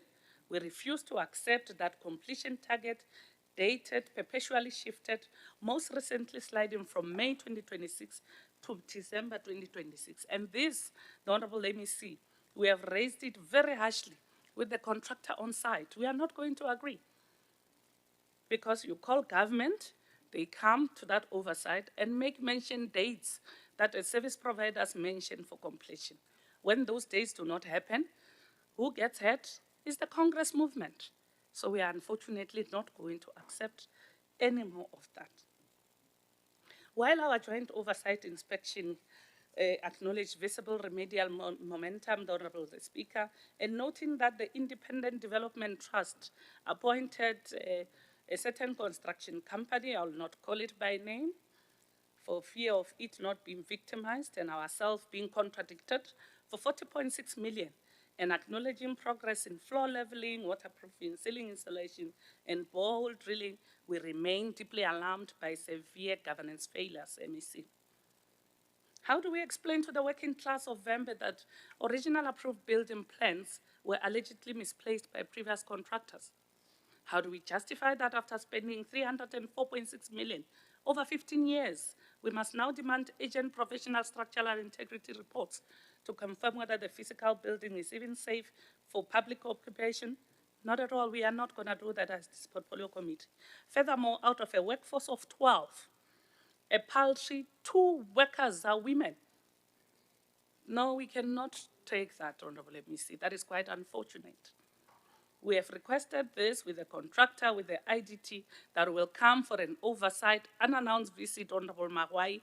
We cannot, in this day, in years, accept that out of 12 workforce, we have 2 women. We must state it here that we are disappointed. And it says to us that as a province, you should do your own due diligence and check in other in other projects. How many women do we have there? Because we cannot sit here as women, being the driver of women emancipation, and accept that out of 12, we have 2 women that are working. That is unacceptable. We have given them timelines, we'll follow those timelines, but the people of Thohoyandou do not need another decade of promises. They require an certified transit hub. The Honorable the Speaker, with these last few seconds, we did not trek to Vuwani to engage in ceremonial tourism, not at all. We went under the unyielding metal of Section 114 to demand that public assets serve the sovereignty and the interest of this province. The Honorable the Speaker, Honorable Nkonyana, has spoken well about the P R Mphephu Airport. I'll not go there. But we are saying to this august House and its members and the people of this province, to those who claim progress is impossible amid complexity, we revoke the spirit of Mama Madikizela Mandela when he said, and I quote, "I have ceased to care about the light at the end of the tunnel. I'm going to light up the whole damn tunnel myself," close quote. This legislature is lighting up the tunnel of governance today. And we are saying the Honorable the Speaker, as the Portfolio Committee, tasked with the responsibility of playing an oversight on the Department of Transport and Community Safety. Together, hand in hand, we shall liberate this province. And we are taking the legislative torch to burn away every vestige of bureaucratic inefficiency, fiscal opacity, and administrative delay. The Honorable the Speaker, I move that these reports of oversight be adopted as the report of this august House. And I thank you, the Honorable the Speaker. Thank you. Thank you very much, Chair, for that. We shall now call upon the Honorable the MEC for Transport and Community Safety, Manana Susan Violet Mate, to come and respond to the debate. Honorable MEC Mate.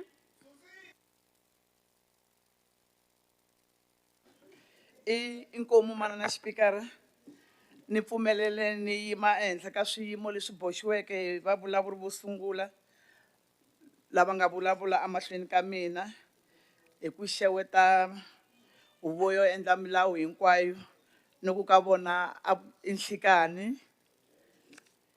Madam Speaker, I think Honorable Marx and Honorable Smiley, they understand my language. I was listening to Africans also.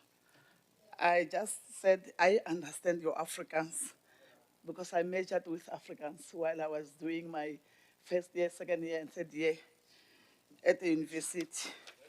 So, Honorable Speaker,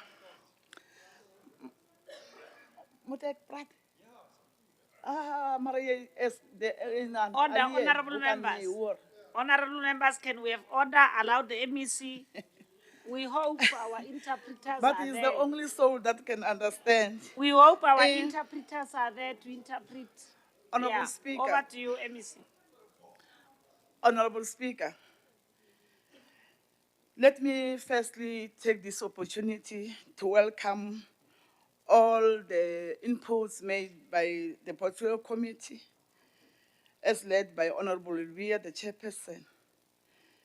I'm not taking those lightly. I'm taking them seriously. Honorable Chair and the other members that spoke before me, transport, the Department of Transport wants to make transport or transportation reliable, but it's not within our making that we have places where we don't have transport. Because buses are supposed to be bought by the GNT, and we do subsidy. We subsidize all the buses. On the issue of public transport, we include even transport, taxi industry and the newly identified or regulated transport, which is the 7+1. They're calling them 6+1, the 7-seaters. It is within the municipality to make sure that they finish with their ITPs, the integrated transport plans, which can guide the department whom to give the permits to. Because routes are not identified by the Department of Transport, but they are recognized or are part of the plans of the municipalities, not us as the department. So we're waiting for these municipalities to finish with their ITPs. We are only having only 2 municipalities that have finished with their ITPs, that is Lepelle, Kumpi, and Makhado. These are the only 2 municipalities that have finished with their ITPs. Meaning if we can start giving permits, we're going to consider these 2 municipalities. But also it's going to spark fire. The other people will be saying, why not with us? Because they don't understand that as the Department of Transport, we just give permit as per the plans of the municipalities. So we are not taking that one lightly. We're still going to help those municipalities that are not able to come up with their ITPs. On the issue of vehicles that are not roadworthy, that's our gospel. We're every time talking about it. In our campaigns, we're talking about arresting those people. But as we know, people are people. When you tell them to do this, they've got their other way of doing another thing different from what you are saying. Hence, we have seen what happened a week ago at Sukukune. May the souls of all those that perish on that 2 accidents rest in peace. But it was due to reckless driving. Once you see 2 transport, or once you see an accident happens where 2 vehicles are collided head on, you must understand that there's one person who was reckless in his driving. The issue of intermodal, I'm told it started in 2010. But as the department, we made sure that we start with the renovation of the same taxi rank intermodal Bembe so that the Bembe people can get the service that they've been waiting for more than 10 or 15 years. But I think by the end of this year, as we were promised by the service provider, as well as by IDT, they promised us by end of this December, the people of Bembe will be starting to use that intermodal facility. I'm sure when you visited that intermodal facility, you have seen or there's work being done. Though you are not happy, Honorable Chair, but something different from what happened some 10 to 15 years back is now being improved. On the issue of GAAL, 2 to 3 days, Honorable Chair, we set and do the adjudication or sifting or selecting the new board. As we speak, any day the board can be appointed, which will make sure that GAAL change its status. But those who can zoom and see what is happening at GAAL, they can tell GAAL is no more like it was before. Things are happening. GAAL have changed. The only thing, it's happening in a snail space. That's why people are now becoming irritated to say there's nothing happening at GAAL. Many things are happening at GAAL. We had the meeting a day before with GAAL interim boards where they promised that they're busy with the reviewing of the strategy that was done in order to improve GAAL. Now we'll be having something different. And the revenue collection, honorable members, yes, GAAL is unable to attract other airlines. The people that are using GAAL are not that many. So all the airlines are saying they don't have these small taxis. They're using the big airlines. So they cannot come as long as we don't start ourselves here to use GAAL instead of driving in order for us to claim for the kilos that we are driving on N1, going to Gauteng or wherever. We must start using GAAL. than sometimes. Because when you go to Hoedspruit, the flight that goes to Hoedspruit are those Boeing that carries more than 200 people inside. They cannot come to our place because we hardly fill the 38-seater. So let us start thinking about stopping the issue of claiming and use GAAL wherever we're going. Then we'll attract many airlines. The airports, the Mphephu Airport, which has never been a commercial airport, we are on the verge of advertising for the investors to come and invest, not for Mphephu only, even Siandan. People will say, now we are talking about Siandan. Yes, about the new developments that have been found at Siandan. We are propelled to make sure that Siandan also must be changed to becoming an economic airport, because there's no one who can say, I've been using Mphephu wherever I'm going. No, once you want to use an airport, you will come to GAAL or to Johannesburg. But from now, we are going to advertise, as I'm saying, to attract more people to come and invest in Mphephu, P R Mphephu, and Siandan Airport, as well as Wapalabura. It's long we've been waiting for Wapalabura. For information, Wapalabura is not under the municipality. It has been sold to a link. So if we want to use Wapalabura, it means we have to go and buy it back or start renting. That's what we have found now, but we are busy negotiating with a link so that we can resuscitate Wapalabura also. On the issue of tools of trade, Honorable Chairperson, since my arrival in the department, Honorable Chairperson, you agree with me, you are seeing changed traffic officers with new beautiful clothes, with new cars coming in. Now also, you will never see those men and women who used to wake up early in the morning to go and monitor where the bus starts and where it ends, because we have launched the bus monitoring system last month, where you will just sit in your offices and see where the bus starts, how many passengers are there, how many trips is being taken by that particular bus. So we have launched it last month. It is now working.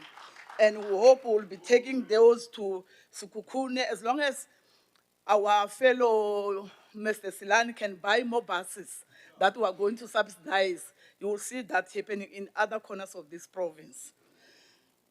The issue of capital budget, I talked about it. The cancellation of bids, it's a concern to us also as a shareholder. But for those who have got ears and eyes to see, there is a resignation by many members of the supply chain management in our GAAL. That shows that there were people that were doing things wrongly, so they're getting out, because we can't afford to have people earning without doing anything. You can't advertise, instead of people selecting or shortlisting and whatever, they start fighting over that particular tender. We can't. So people have left, starting from the CFO, and we've advertised those vacancies for those people who have just left our airport, because we can't have two people fighting over things that are not supposed to be fought for. So people are saying, hey, we have, and there are people that will tell you, hey, I have tendered, but instead of me getting a tender, they have just re-advertised. Yes, they will re-advertise if you have got wrong people placed in the wrong place. So they're moving on their own. I'm happy for that, because we're not going to be sued for that. Another one, which to me is a burning issue, the issue of the 40 million rands that was mentioned, it is sub judice. I'm not going to talk about it, because already it's in court. And then the other issue of saying these people, our law enforcers, gone are those days when everything will blame our law enforcers. because the issue of safety and security starts with us. You can't expect a person coming from a police station to make sure that you are safe if you don't stand up as communities to say, we have seen that these and these people are the ones that are traumatizing our people, so that you can get help from us. But if you say they are not working, wait until you do something wrong, then you'll see that the policemen and women are working.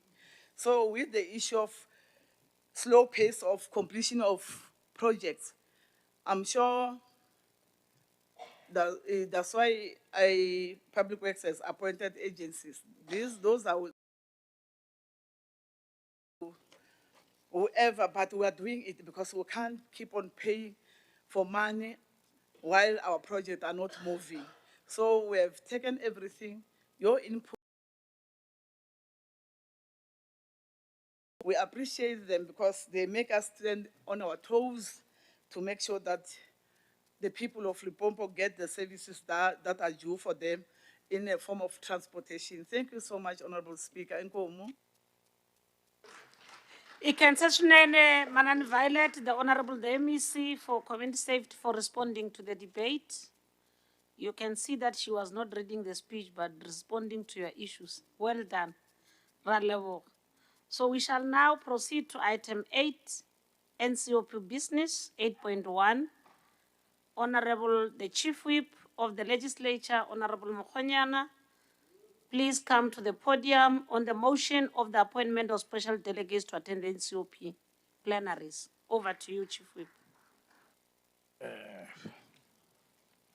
Thank you very much, Honorable Speaker, and good afternoon to honorable members present here, members of the Executive Council, the WIPARI as led by Honorable Ngonyana.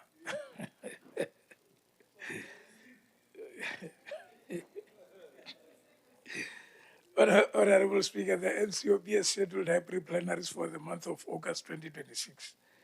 Provinces are required to designate special delegates to attend these plenaries. In terms of Rule 226, Sub-Rule 1, I therefore propose that this House designates the following members as special delegates to attend NCOP plenaries virtually. Plenary to deal with questions to Cluster 3A governance, cooperative governance and traditional affairs, public service administration, Tuesday, 4 August 2026, 14 hours virtual platform. Honorable Sipuru DM, Honorable Pokane MJ, Honorable Mutlope ME. I hope that Mapa, you are listening that when I'm saying virtual, there is a mumming around these members. It means there is something that you must do. I'm not so sure, but there is mumbling around here. Plenary to debate the report on taking Parliament to the people held in Northwest, 12 to 15 May 2026. Wednesday, 5 August 2026, 14 hours, again, virtually. Honorable Mukhonyana EM, Honorable Ngoveni HP, Honorable Maringa VW, to debate Honorable Maringa VW. Plenary to deal with questions to Cluster 3B, governance, women, youth, and people with disabilities, planning, monitoring and evaluation, Thursday, 6 August 2026, 14 hours virtually. Honorable Mantata Masala MC, Honorable Majomane GD, Honorable Nenguda DA. Plenary to debate Women's Day, Tuesday, 11 August 2026, 14 hours virtually. Honorable Mantata Masala MC, Honorable Majomane GD, Honorable Nenguda DA. Plenary to deal with questions to Cluster 1D, Peace and Security, Home Affairs, questions to Cluster 2A, Social Services, Higher Education. Thursday, 13 August 2026, 14 hours virtual. Honorable Levia K. Rakhwale CN, Maringa VW. I so move, Honorable Speaker. Thank you so much. Can we get the seconder for the Chief Whip? Whipari, Honorable Nkonyan. Without the risk of being or looking like singing for my supper, I second the proposal by my big boss, the handsome Chief Whip. Thank you very much. That is your responsibility, your job, to support the boss. Thank you so much. We really appreciate. We shall now move to item 9, the item we've been waiting for. Are there any announcements? The announcements today are given by the acting deputy speaker of the day, Honorable Leswafu Joshua Matlo, Honorable Acting Speaker. Thank you very much. Thank you very much, the Honorable Speaker, Honorable Chief Whip, Whipper represent here, members of the Executive Council led by the Leader of Government Business, colleagues, honorable members, I wish to make the following announcements. The Honorable Speaker of the Legislature invites honorable members of the House, 1, to the Mandela Day celebration at Alituki Drop-In Center at Mushate Village and Mukopani People for the Blind at Masoli Village, both in Mogalakwa and a local municipality on the 30th of July 2026. A reminder will be sent to you. 2, the Provincial Speakers Forum to be held in Meropa on the 6th of August 2026. 3, 2026 Women's Parliament to be held on the 27th of August 2026, the venue to be confirmed. 4th, taking legislature to the people to be held on the 31st of August to the 3rd of September 2026 at Blowback Local Municipality in the Capricorn District. Lunch will be served in the main committee boardroom after the adjournment of the House. Honorable members and guests are invited. When this August House adjourns today, it will sit again on Tuesday, the 4th of August 2026 in this Leboakomo Legislative Chamber. Honorable